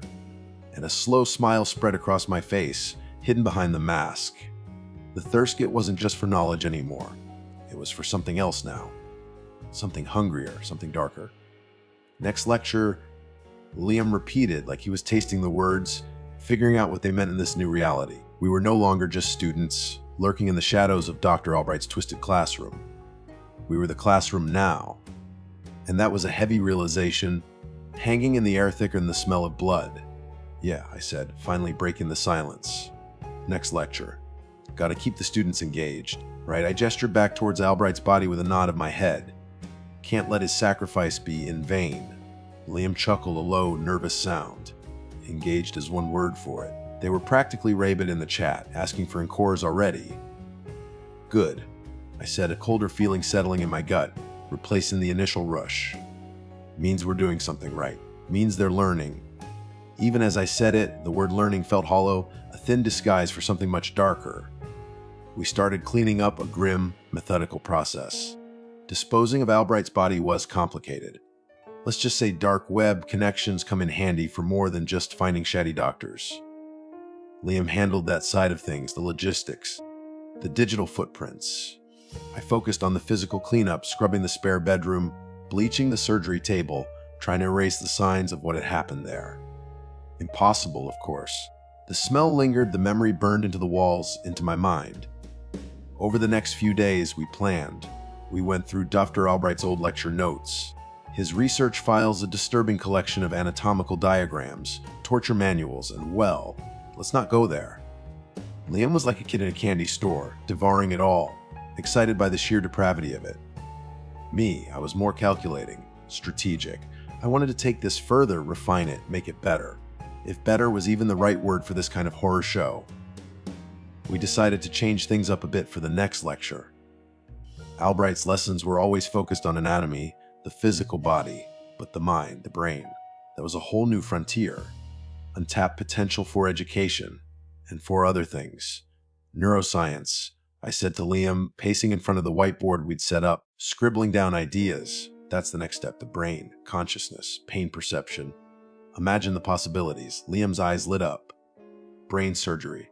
Live brain surgery on stream. Dude, that's next level. Exactly, I said. A smile creeping back onto my face. Next level. We're not just dissecting bodies anymore, Liam. We're dissecting minds. Finding a new volunteer was easier than I expected. Turns out, taking over Dr. Albright's stream had boosted our subscriber count, and with more viewers came more applications in a twisted kind of way. People actually volunteering to be the subject of our lessons. Sick, right? But also convenient. We went through the applications, Liam sifting through the techie details, the IP addresses, the levels of encryption. I focused on the motivations. Some were thrill seekers, adrenaline junkies looking for the ultimate dark web experience. Some were genuinely disturbed, drawn to the darkness for reasons I didn't even want to think about. And some were just lost, desperate, looking for a way out, even if that way out was through our operating room. We picked one. A young guy, early 20s, name of didn't matter. He'd signed a waiver, a digital blood oath in the dark web's twisted legal system. He was ours now. Lecture day arrived. Spare bedroom was prepped, equipment checked, stream live. Chat was buzzing, anticipation thicker than ever. Liam was in the control room, mic checked, ready to go. I stood in front of the camera, masked, scalpel in hand. Welcome back, class. I began, voice amplified, distorted, echoing in the digital void. Today we delve into the most complex, most mysterious organ in the human body, the brain. I gestured to the surgery table, where our new volunteer lay strapped down, eyes wide with a mixture of terror and something else. Excitement, maybe. These people were messed up, all of us. We'll be exploring the intricacies of the brain, its functions, its vulnerabilities. And, of course, I paused for dramatic effect, letting the scalpel glint in the light. Its pain threshold, the lesson began. And it was different, more cerebral in a horrifying way. We didn't just cut and dissect. We probed, stimulated, manipulated. Liam had rigged up electrodes, hooked them to the volunteer's head, feeding live brainwave data into the stream. Viewers could see the squiggly lines jump and spike as I experimented. We explored pain pathways, consciousness levels, the very nature of thought itself. It was gruesome, yes, but also fascinating. Pushing the boundaries of what we knew, what was considered ethical, what was even human. The chat was even more intense this time. Questions were sharper, more specific, more demanding. They weren't just passive observers anymore. They were participants, collaborators in this dark, twisted form of education. And me, I was thriving. This wasn't just about knowledge anymore. It was about creation, about shaping something new, something transgressive. I was no longer just a student or even a teacher. I was an artist, a surgeon of the soul, carving in the very fabric of consciousness. By the end of the lecture, the volunteer was, predictably, dead, another sacrifice to the insatiable hunger for knowledge, or whatever twisted thing we were calling knowledge now. But the stream was a success. Viewership was up, Donations were pouring in dark web currency, untraceable, fueling our descent further into the abyss. Lamb was ecstatic. Dude, that was insane. Brain surgery. Live. We're gonna be legends. Legends. Yeah, maybe in some dark corner of the internet, in the minds of a few hundred twisted souls. But in my own mind, I was something else entirely. Something beyond medicine, beyond humanity maybe. Next time, I said, already thinking ahead, planning the next descent into darkness. Next time, we go deeper. We explore the soul. Lime blinked. A flicker of something, maybe fear, maybe awe in his eyes. The soul. Dude, you can dissect a soul. I smiled a cold, predatory smile. We'll find out, won't we? And as I looked out at the empty operating room, at the blood-stained table, at the flickering screens of our makeshift control center, I knew one thing for sure. There was no turning back now. We were in too deep. In the darkness, it was just getting started. Okay, so it all kicked off one night when I decided to dive into the deep web. Hold up before you jump to conclusions. It's not like everyone on the deep web is some psycho hitman or drug dealer, right? There's actually legit stuff there, and it's way different from the dark web. That's where you find the real crazies. Why was I there? Privacy, curiosity, and yeah, maybe a little bit of free stuff. But that's beside the point. Basically, the deep web is mostly harmless, and you definitely don't expect to stumble across, well, this. See, there's this site. A deep web site that's basically a random site generator. Like a search engine, but only the I'm feeling lucky button. You never know where you're going to end up, which is kind of the thrill. Honestly, it's usually pretty funny. I've landed on sites full of wild conspiracy theories, lizard people, aliens, the whole shebang. Seriously, most of the time it's just a bunch of folks arguing about crazy stuff. Like, I saw this epic fight once about alien colors. One dude was like, dude, they're from Sirius, pale blue. Duh.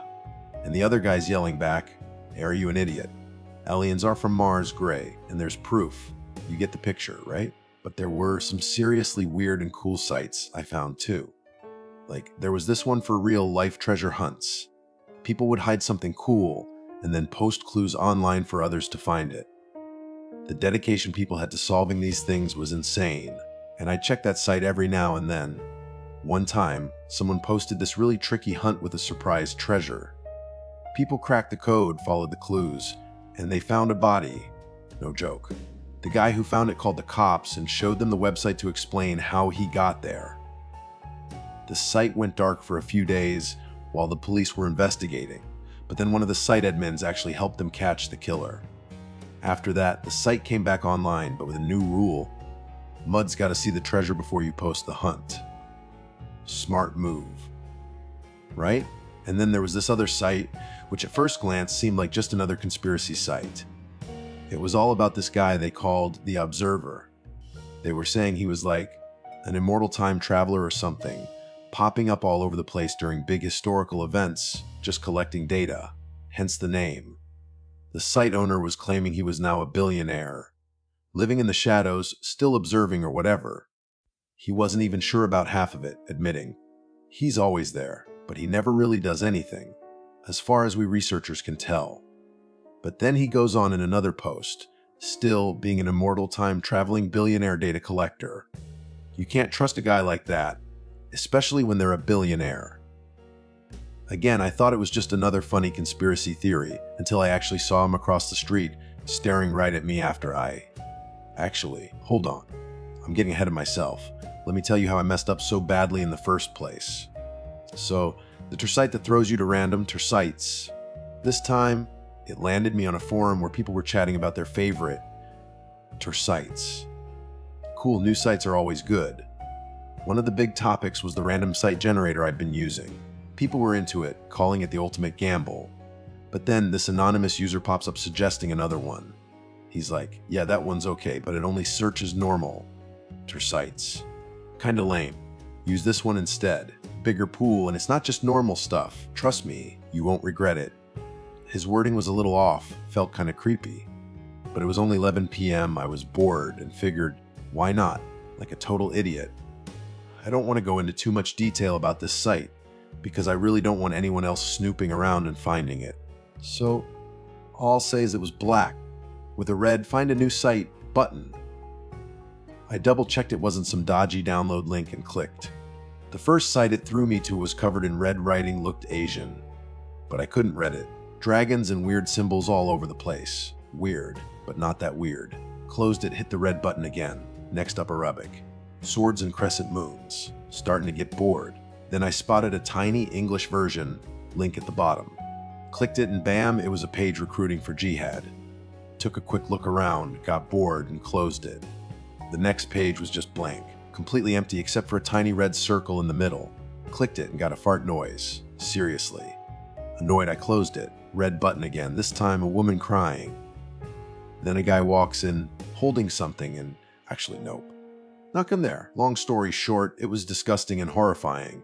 I told myself, no more red button. I thought finding weird stuff would be fun, not this kind of creepy. But the thing is, those sites, they were different. And finding stuff like that, it was exciting in a messed up way. My heart was pounding, adrenaline rushing. I knew I had seen it next to illegal drugs, guns, cannibalism. I clicked. God damn it, I clicked. The page it landed on was just wrong. No name, the URL was just Tor. And there was a video with a play button in the middle, instead of just saying, what the actual fex. And closing the site for good, I decided to watch it. So I did, okay? So the first video that really grabbed my attention, pentagram. Yeah, you heard me right. This one was also black and white, shocker. Goose, everything's gonna be black and white on this freak show site, I muttered to myself. Anyway, there was this white pentagram smack, bang in the middle of a dark table. Then, a gloved hand, creepy gloves again, comes into view and plops a cockroach right on the table. The roach, naturally, just kind of scurried around, being its usual disgusting self. Then, it finds the pentagram. And get this, it starts following the lines like it's got a tiny satanic GPS. It goes right to the bottom left corner of the pentagram, stops for a sec, then starts walking along the lines. It traced the whole pentagram shape, bottom left, up, bottom right, upper left, upper right, back to bottom left, and so on. It did this for a while, and I was actually getting kind of mesmerized when things got even weirder. The cockroach, when it got back to the bottom left corner again, just kept walking, but in place, like a mime roach.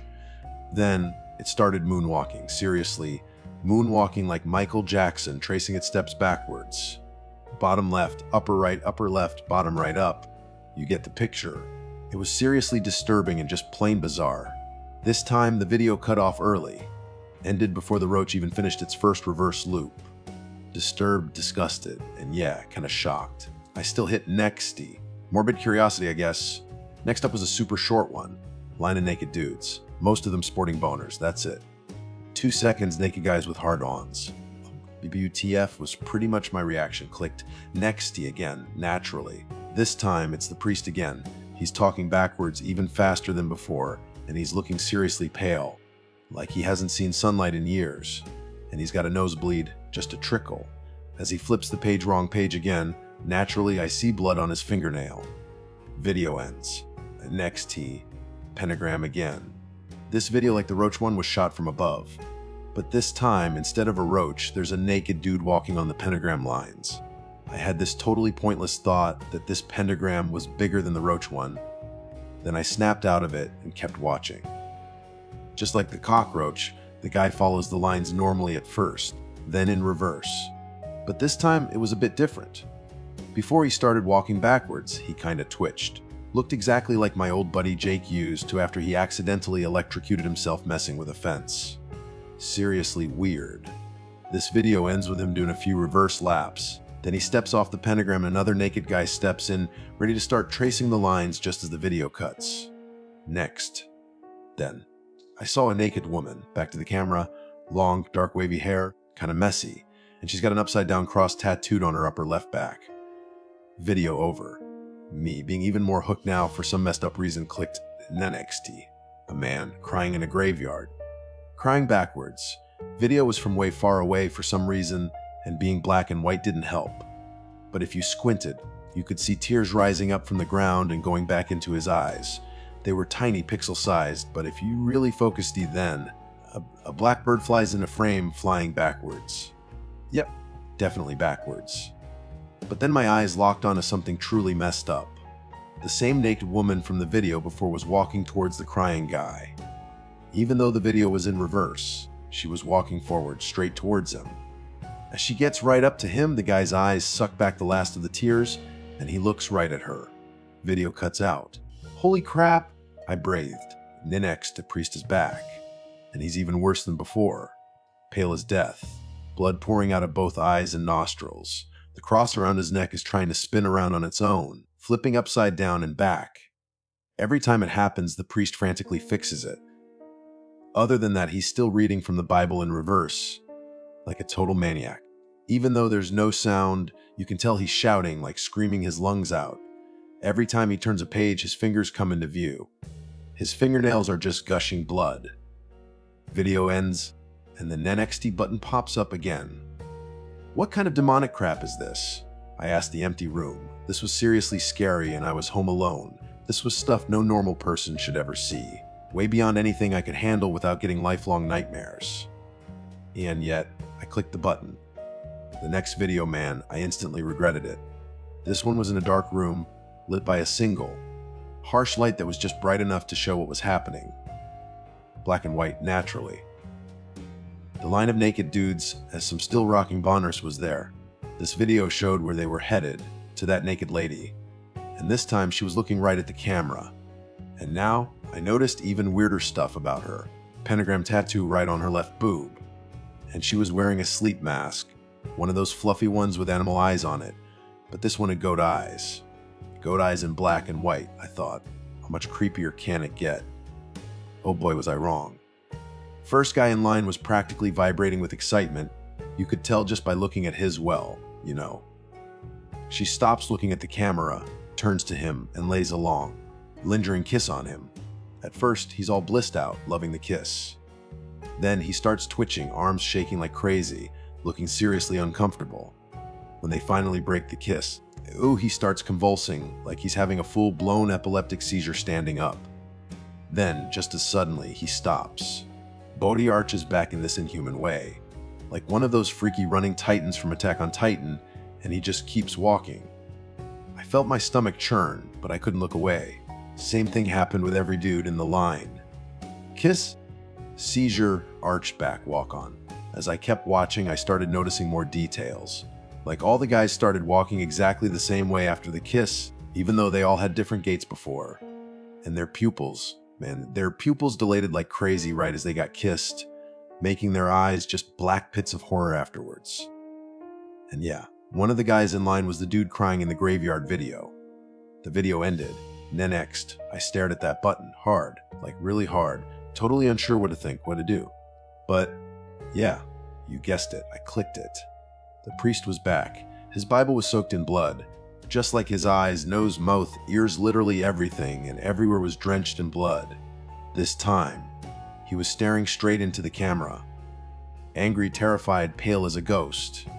The cross around his neck was spinning and flipping like it had a mind of its own. He started shouting words at the camera. Every time he opened his mouth, blood just gushed out, but he still seemed to be talking in reverse. He pointed a finger right at the camera, and it instantly got coated in blood. It was almost funny in a really twisted way, like some kind of demented finger water gun squirting blood instead of water. You could see, even though the camera lens was getting smeared with blood, that he was shouting louder and louder. Each time, more and more blood just exploded out of him. Blood was purring from his ears, eyes, nose, mouth, even his skin seemed to be weeping blood. And then, finally, he just erupted. Yeah, erupted. His head exploded, and you can guess what came out. Blood. So much blood. Way too much blood. Next. Screw it, I muttered and clicked. A pile of dead, naked guys in a white room, still with boners. Black and white. Pupils blown wide, lifeless boners. Just a pile of bodies. Then something caught my eye, a tattoo on one of the guys. It was familiar. Why did I recognize that tattoo? I looked closer at the dead guy's face. It was my college friend, Mike. Mike. How could I have forgotten about Mike? We were so close back then. And then he just... Who was I even thinking about? I said out loud, trying to jog my memory. Nothing. Blank. I looked back at the dead guy in the video again. Mike. It was definitely Mike. But why and how could I have forgotten about him? Just like that in seconds. To test this messed up phenomenon, I looked away from the screen, thinking hard about Mike. His face, our memories together, every thought of him just seemed to vanish in seconds. When I tried to remember, it was like trying to grab smoke. I shivered and looked back at the video, which was still playing, but nothing was happening. Mike Jackson. His mom's name was Sarah. Yes, Sarah Jackson. I quickly searched for Sarah Jackson. Bingo, found her, scanned her profile, hoping she was dumb enough to post her number publicly. Jackpot. I glanced at the clock, 3:33 a.m. When did it get so late? Whatever. I punched in her number, hit call, and waited. To my surprise, she actually answered. Hello, she said, voice groggy. Ma'am. Do you have any idea what time it is? I'm so sorry to call so late, Mom, but I have a question. I looked back at the video again, just to make sure I got his name right. Your son, Mike. Silence, a long, heavy silence. Mike. Then she started crying. My sweet Mike, why? Another pause. Her crying got worse, choke sobs. Why can't I remember my sweet Mike? I was completely speechless. Didn't know what to stood there frozen. VW. Who is this? She asked after another long pause. And why am I crying? I'm sorry, she said, trying to pull herself together. Did we talk about something? Jesus FQKXISD. I didn't shout it as a prayer or out of religious fervor. I screamed it out of pure, unadulterated terror and threw my phone across the room. Because the naked woman was on the video again, and this time she was looking right at me. While I was watching that kiss video, I'd been wondering what her eyes looked like under that freaky goat eye sleep mask. Well, turns out she had actual goat eyes, and she was looking directly at me, not at the camera, but at me. In all the panic and fear and adrenaline surging through me, I still registered this tiny detail. The video was no longer black and white. It was in color now. Good to know, right? She was standing right next to the pile of bodies when I first saw her. I wanted to slam my laptop shut, but there was no cursor on the screen. It was frozen. And as she started walking towards me, I realized I was frozen too, couldn't move a muscle. She came closer and closer and closer until the whole screen was just her head, those freaky goat eyes staring right into mine. She opened her mouth, teeth black as coal. She said something, sounded like Latin, maybe. Her voice was horrifying, commanding, and tempting, in a weird way, because she looked better. I mean, she wasn't exactly ugly before, but now she was tempting. And I felt myself starting to move towards her, towards the screen where she was waiting for me. What snapped me out of it was the buzzing of my phone, telling me I had a new message. Or maybe that goat lady on my laptop was about to reach through the screen and murder me. I scrambled back from the laptop fast. She looked genuinely surprised by my reaction, just as surprised as I was. I lunged for the edge of my laptop to close it and... Okay, maybe you've actually believed my story up to this point, and I appreciate that. But I totally get it if you decide to call bullshit on what happened next. Because you know what? I still can't believe it myself. Because get this, as I grabbed the side of my laptop, she plunged her freaking arm out of the laptop screen and grabbed my wrist. I, like any sane person in that situation, screamed bloody murder and tried to yank my arm free. But her grip was like iron. So I did the first thing that popped into my head. I punched the screen with my free hand, hoping to somehow hit her in the face through the glass. And it worked. Thank God it actually worked. Suddenly, I was free, my left hand still hanging in midair, where the laptop screen used to be. I ripped my hand back and saw an enraged goat lady glaring at me from the broken screen, hissing through her black teeth. I screamed again, louder this time, and hurled the laptop across the room. It landed with a thud right in front of the door. Door blocked. Great. Thinking escape was now impossible, I backed myself in the corner of the room, eyes glued to the laptop, desperately scanning for anything I could use. 2 pencils on my desk, one sharp, one broken, and a lamp. Oh, for fuck's sake, I thought. That's when she started crawling out of my laptop. And then I saw something that just might work if I was incredibly lucky. As she finally hauled herself out of the laptop and stood up, she fixed me with a furious stare. Then her rage and her hissing just stopped. It's working out. Partly at her, partly at myself, and maybe a little bit at God, as I frantically held up the makeshift cross I'd made by jamming the 2 pencils together vertically. I was relieved to see her bloodthirsty rage instantly morph into laughter. The goatee actually laughed. Oh crap, I thought. So that's why she's not angry anymore. She lunged at me with inhuman speed and strength, slamming me into the wall behind me, head first. Everything went black for a split second. Dizzy as hell, I felt her grab my throat, hauling me closer. Terrified for my life, I flailed, trying to hit her. Instead, I ended up stabbing her in the cheek with the sharp pencil I was still clutching. She recoiled in pain, and I knew I had to attack again now. The lamp, I grabbed it, swung, and smashed the lamp right over her head. She went down hard, thrashing around, throwing wild punches and kicks. Oh, by the way, I noticed then that she had actual goat feet too. Explains the sleep mask, I guess. That's why I decided to keep my distance from those hooves. Instead, I just started grabbing anything I could find and chucking it at her. Half-empty beer bottle from last night, books I frantically scanned for a Bible, but no luck. Like magically wishing for one would make it appear, water bottle, random crap from my desk, cigarette lighter, even my pillow.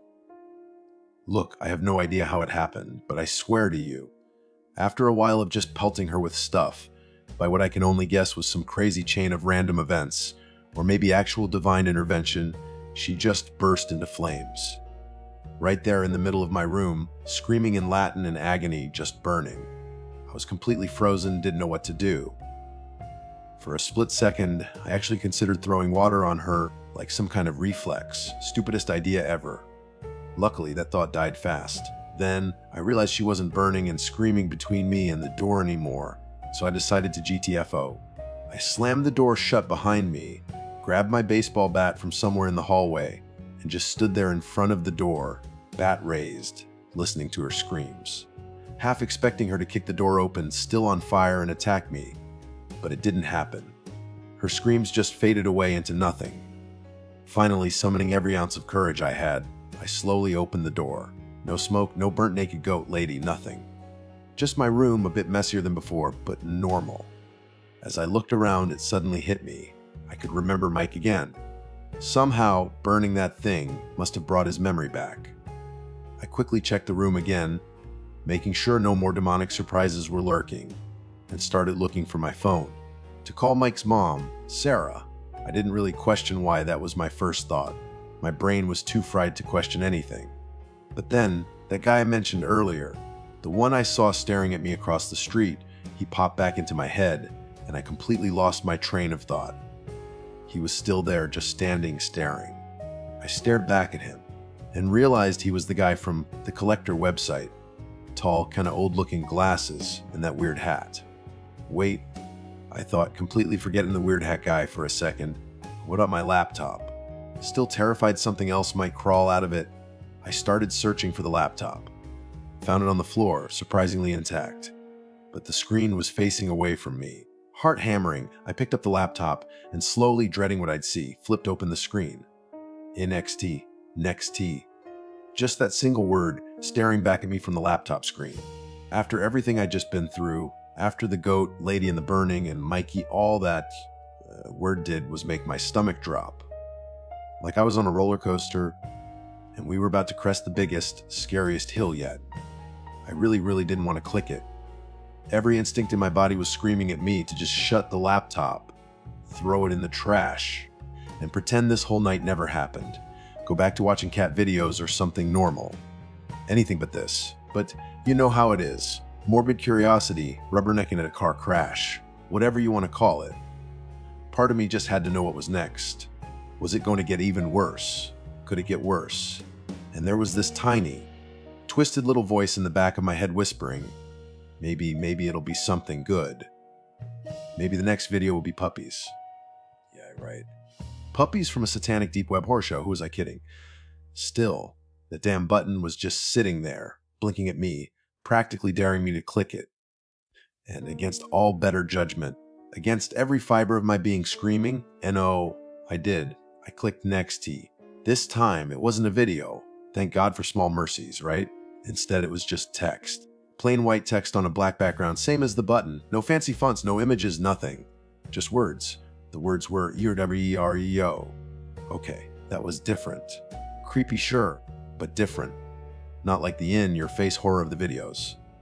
This was more subtle, more psychological, and honestly, after the exploding priest and the goat lady wrestling match, subtle was almost a relief. I stared at the words for a long time. Vir am I? Was this some kind of ARG, alternate reality game? Some kind of creepy online scavenger hunt on a satanic deep website? Yeah, that sounded about right. Part of me wanted to play along, to see where this rabbit hole went. But another, much louder part of me was still screaming, G-Doti! No. I hovered my finger over the power button, ready to just shut the whole thing down. Walk away, pretend it never happened. But then another button appeared, right below the WBRDREO text. This one just said REPL Pop. Abruptly. Okay, now it was starting to feel like some kind of messed up game. Or worse, like something was actually on the other side of this thing, watching me, waiting for me. My heart started hammering again, but not just from fear this time. There was excitement mixed in there too. That same sick thrill I'd felt before clicking the red button the first time. The thrill of the unknown, the gamble. Don't be an idiot, I muttered to myself. Just close it. Walk away. But my finger, damn it, my finger was already moving. It drifted down from the power button, hesitated for a split second over the REPLY button, then clicked. A text box popped up, just a plain, empty text box with a blinking cursor waiting. Okay, deep breaths. What to do? What to say? Should I even reply at all? Maybe just typing gibberish and hitting enter would be enough to satisfy whatever sick game this was. Or maybe it would just make things worse. Think, Mark, think. I whispered. What would be the smart thing to do? Smart. Smart would have been to never click that red button in the first place. Smart would have been to delete my browser history and call it a night hours ago. Smart was definitely not an option anymore. So, if smart was out, what about cautious? Yeah, cautious. I could try to be cautious. Play along a little, see what they wanted, but don't give away anything real. Don't give them anything they could actually use against me. Cautiously, I typed, "Who is this?" Then another button appeared below the text box. CND. Seriously, like some kind of creepy instant messenger from hell. This was getting weirder and weirder. I clicked to send D or PLY, button vanished. The text box disappeared. All that was left was the WHREOU message, and now below it, my reply. Who is this? And then nothing. Just blank black screen with what? Loading icon? No waiting for reply message? Nothing. Just silence. Digital silence, but it felt heavy, oppressive, like the silence after a scream. I waited and waited, staring at the screen, holding my breath, half expecting the goat lady to crawl back out and finish what she started. Or maybe the priest would pop up again, even bloodier than before, demanding to know why I was wasting his demonic time. Minutes ticked by. Felt like hours, still nothing. Just those 2 lines of text mocking me from the screen. Wachibu REREOU. Who is this? A digital conversation with nobody, or something worse than nobody. Maybe that was it. Maybe the site was just messing with me, playing some kind of elaborate prank. Get me all freaked out with the videos, then hit me with the creepy text message, and then nothing. Just leave me hanging. Yeah, that sounded like something a sick, twisted website like this would do. Relief washed over me. Maybe it was over. Maybe I could finally close this damn thing and try to get some sleep. Maybe, just maybe, I could actually forget about the goat lady and the exploding priest and Mike. I reached for the power button again, feeling almost disappointed. Yeah, disappointed. Like I'd been promised some kind of ultimate horror show, and it had just fizzled out. Lame. But just as my finger touched the power button, new text appeared on the screen. Right below my question, it was a reply that actually replied. And the reply was, CLSATRTANYOOTHNK. Chills, serious chills ran down my spine. Not just the creepy horror movie chills. This was colder, deeper, more real. Because suddenly, it didn't feel like a game anymore. It didn't feel like some website messing with me. It felt personal. Like whoever, whatever, was on the other side of that screen was actually talking to me. Closer than I think. What the hell was that supposed to mean? Closer to what? Were they watching me? Could they see me? Through my webcam? Through my phone? Oh God, my phone. I'd thrown across the room after Sarah Jackson's call, but it was still somewhere. Listening, watching. Panic flared up again, hotter and faster than before. I whipped my head around, scanning my room, every shadow, every corner. Was something hiding in here? Behind the curtains, under the bed, in the closet. Ridiculous, I told myself. Paranoid, it's just a website, just text on a screen. They can't actually see me, can they? That reply, CLSR, Tian Yao Yu Tichai Kag, sounded so knowing, so confident. Like they weren't just guessing, like they actually knew something. And then another thought hit me, colder and harder than any chill. What if they weren't just watching me? What if they were already here, in the room, right now? I spun around again, faster this time, heart hammering in my chest, eyes wide, trying to see into the shadows. Empty room. Just my messy room, the broken lamp, the overturned chair, the laptop on the floor, screen glowing with those 2 lines of text. And me. Alone. Right? I whispered, voice cracking. Stupid, I know. Talking to a website. But I couldn't help it. As is anyone there. Silence, digital silence again, just the text on the screen, mocking me. Yo. Who is this? Silas Artain Yo Utayan K, and then another reply, faster this time. Almost instant, like they'd been waiting for me to ask. Leo Kiidou. My blood ran cold, ice water in my veins. Every hair on my body stood on end. Look behind me. Were they serious? Were they actually in my room? Slowly, terrified. Barely breathing, I started to turn my head. Inch by agonizing inch, away from the laptop screen. Away from the glowing text, into the shadows behind me. My heart was pounding so hard I could feel it in my ears. Every muscle in my body was tense, coiled, ready to run or fight or something. Anything. Turning, almost there. And then I saw it. Standing in the doorway just behind me, blocking the exit, was a figure. Tall, dark, silhouetted against the dim hallway light. I couldn't make out details, couldn't see a face. Just a shape. Human shape. But wrong. Something about the way it stood, the way it moved. Even in silhouette, it was just wrong. And then it stepped forward out of the shadows into the dim light of my room. And I saw who or what it was, and I screamed. Again, louder than ever before. Because standing there in my doorway wasn't a person.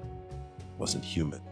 Wasn't anything I'd ever seen or even imagined in my worst nightmares. It was the priest. But not the priest from the videos. Not the pale, blood-soaked, screaming priest. This was different, worse. This priest was smiling, and his teeth weren't human either.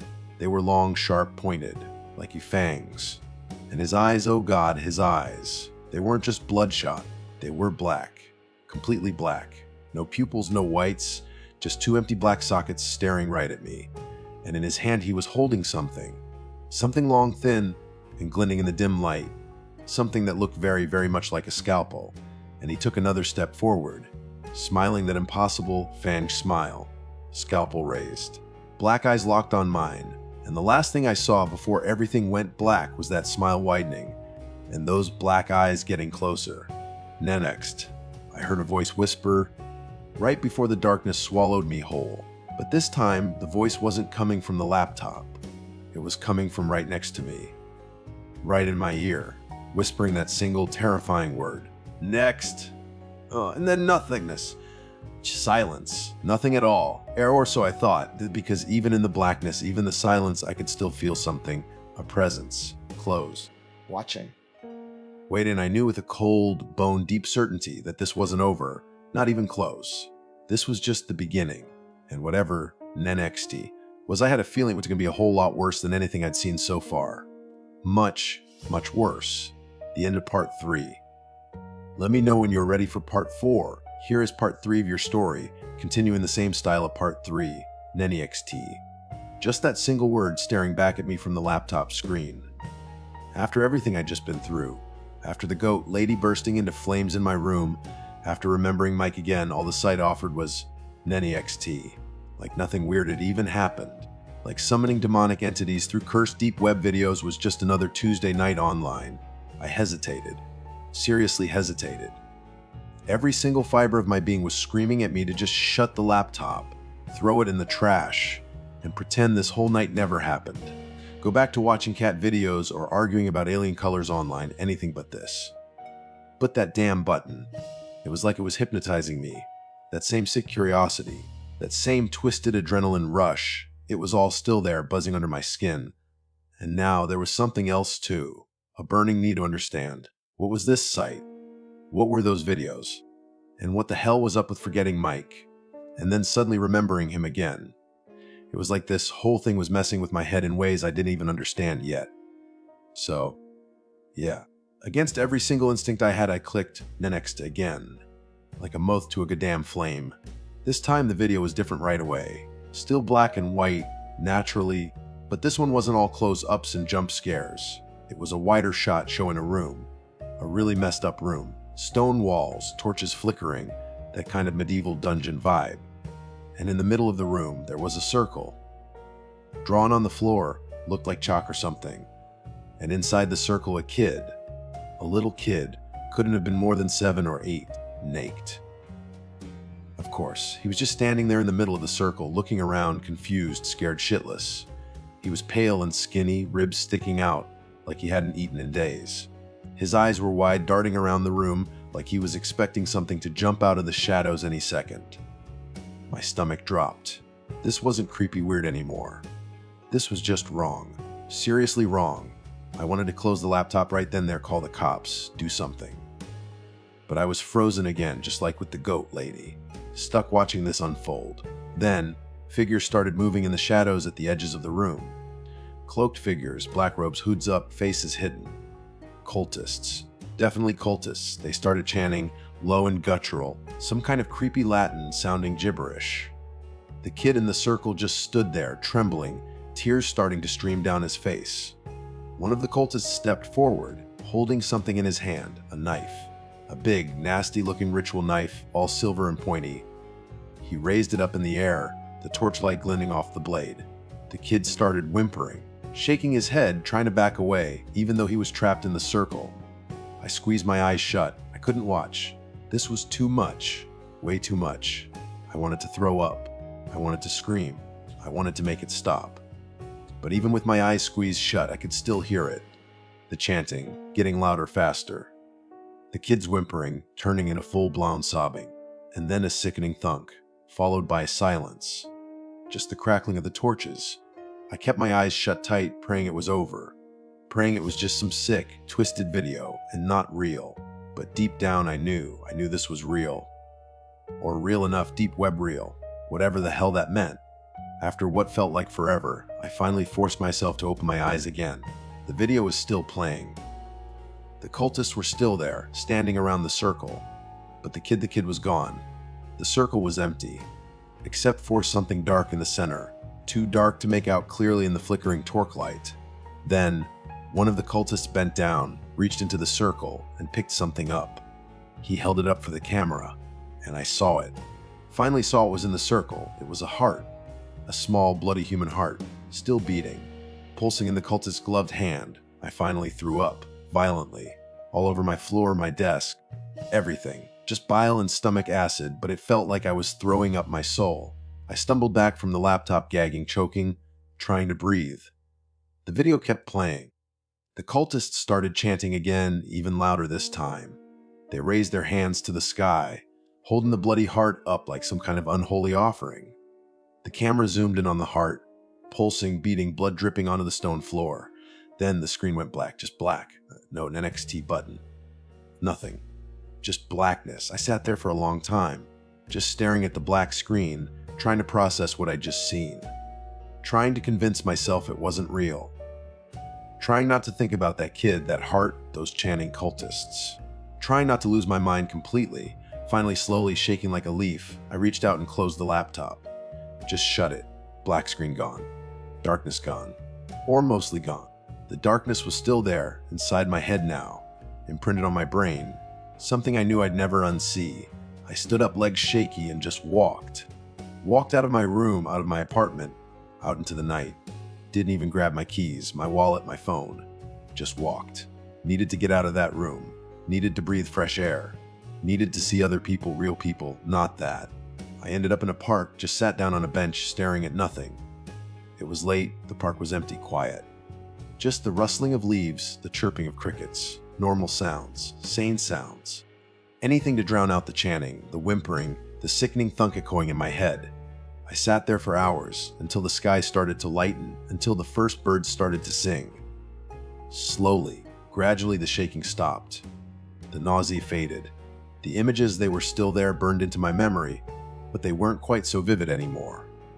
A little blurry, like a nightmare fading with the morning light. When the sun finally came up, painting the sky in pinks and oranges, I finally felt almost normal. Not okay, not even close to okay, but functional. Like I could maybe, just maybe, go back to my apartment, face that laptop again, and not completely lose it. So, that's what I did. Walk back to my place. The morning air cold and sharp in my lungs. Walk back to that room, walk back to that laptop. It was still there, on the floor where I'd thrown it. Still closed, like nothing had happened. Like the goat lady, the exploding priest, the dead guys, the cult sacrifice, it was all just a bad dream. I picked it up slowly, cautiously, like it might bite me. Opened it up. The screen flickered to life, and there it was. That single mocking word in stark white letters on a black screen. Next, but this time I didn't click it. This time, I slammed the laptop shut hard, and I didn't open it again. Not that day, not ever again. I took that laptop, the cursed laptop that had shown me things I could never unsee, and I locked it away. Put it in the back of my closet, buried under a pile of old clothes and forgotten junk. Like maybe, if I couldn't see it, if I couldn't touch it, if I could just pretend it didn't exist, then maybe, just maybe, I could start to forget what it had shown me. It didn't really work, of course. You don't just unsee something like that. You don't just unfeel that kind of terror. Book it helped a little. Just knowing that laptop was locked away, hidden. Out of sight, it was a tiny sliver of comfort in a world that suddenly felt a whole lot darker and a whole lot more dangerous. And that was it. That was my deep web horror story. The story of how I stumbled into something I really shouldn't have. Something that messed with my head, messed with my memories, and showed me a glimpse of something truly evil. I still think about it sometimes, you know?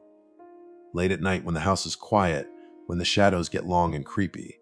I think about that sight, those videos, that goat lady, that priest, every kid, and I single-timed them. And I never, ever went back to the deep web again. Not even for piracy. Privacy and curiosity just weren't worth it anymore. Not even close. But there's one more thing. One last messed up little detail that I haven't told you yet. Something that happened a few days after all this. Something that still freaks me out to this day. Remember that guy from the Collector website? The one I saw staring at me across the street, right after I burned the goat lady and remembered Mike again. The tall, old-looking dude with the glasses and the weird hat. Well, a few days later, I saw him again. This time, he wasn't just across the street. This time, he was right outside my window, looking right at me again. And that's when things got really weird. Yeah, so a few days later, I saw him again. The Collector dude, the conspiracy theory guy, standing right outside my window. It was broad daylight this time, middle of the afternoon. Sun shining, birds chirping, totally normal day. Except for him, standing there on the sidewalk, just staring up at my apartment window. Same weird hat, same old-timey glasses, same tall, kind of creepy vibe. I froze. Just stood there, staring back at him through the glass, heart hammering. It couldn't be him, could it? What were the odds? Of all the billions of people in the world, what were the chances that that specific weirdo from that random website would just happen to be standing outside my window? But it was him. I was sure of it. That hat, those glasses, there was no mistaking it. And he was definitely looking at me. Not just in my general direction, but right at me. Like he knew I was there. Like he was waiting for me. I ducked back from the window, heart pounding. Peeking out from the side of the curtain, I watched him. He just stood there, motionless like a statue, staring up at my window for a long, long time. Minutes ticked by, felt like hours. He didn't move, didn't blink, didn't do anything but just stare. It was seriously freaking me out. What did he want? Was he connected to that website, to the videos, to the Go Lady? Was he collecting me? Ridiculous, I told myself. Paranoid again. It was probably just some random weirdo. Some harmless nutjob who liked to stand and stare at buildings. Yeah, that had to be it. Just a coincidence. A really, really creepy coincidence. But even as I tried to convince myself it was nothing, a cold knot of dread was tightening in my stomach. It felt wrong. Too wrong to be just a coincidence. Finally, after what felt like an eternity, he moved. Slowly, deliberately, He turned and started walking down the street, away from my building, out of sight. I watched him go, holding my breath till he was completely gone. Then I let out a long, shaky exhale. Relief washed over me, weak and watery, but still relief. He was gone. Maybe that was it. Maybe he was just some harmless weirdo after all. Maybe I was just being paranoid. But even as I told myself that, I knew I didn't believe it. Not really. Something about that guy, something about the way he looked at me, it just felt significant, like he was a piece of the puzzle. A puzzle I really didn't want to solve. I stayed away from the window for the rest of the day. Kept the curtains closed, the lights off, pretending I wasn't even home. Peeking out every now and then just to make sure he wasn't back. He wasn't. But the feeling of being watched that didn't go away. It hung in the air, thick and heavy, like a storm cloud about to burst. That night, I couldn't sleep. Every creak of the building, every rustle of leaves outside, every shadow in my room, it all felt like him.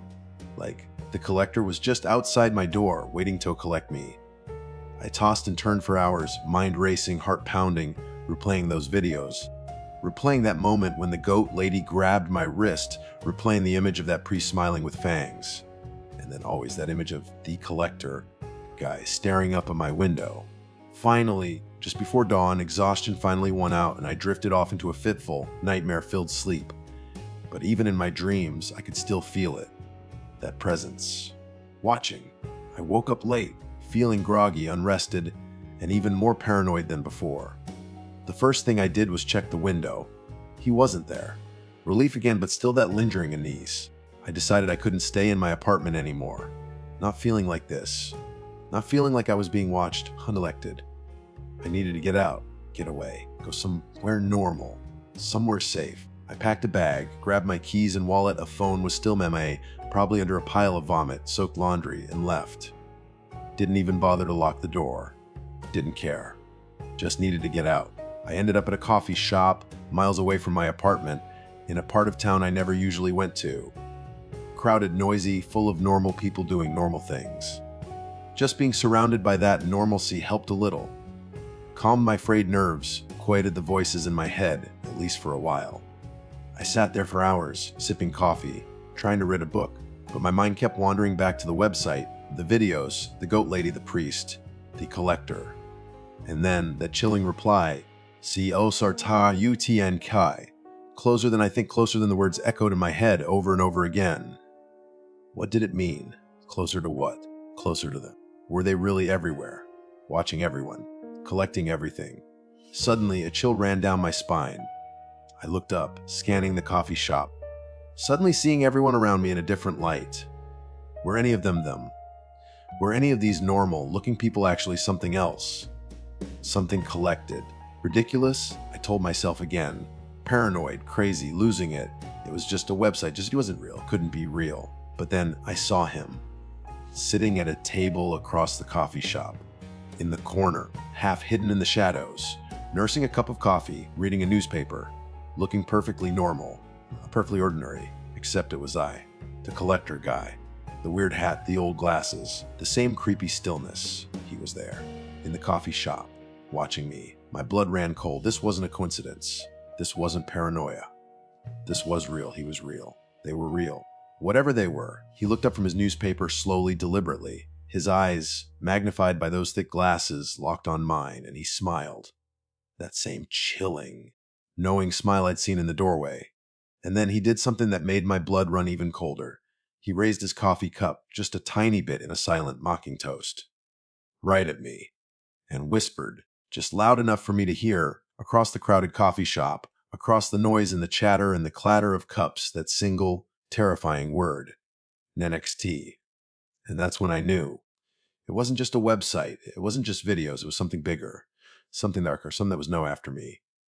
And NXT wasn't just a button on a website anymore. Next, he was me. I didn't wait to see what next meant. I didn't wait to see what he would do next. I just ran. Bolted out of the coffee shop out into the street, running as fast as my legs could carry me. Running away from him, running away from the website, running away from the goatee, the lady and the priest and the cultists and the whole goddamn nightmare. Running for my life. And I'm still running. Even now, as I write this, I'm looking over my shoulder, jumping at shadows, hearing whispers in the wind. Because I know he's still out there, somewhere, watching, collecting.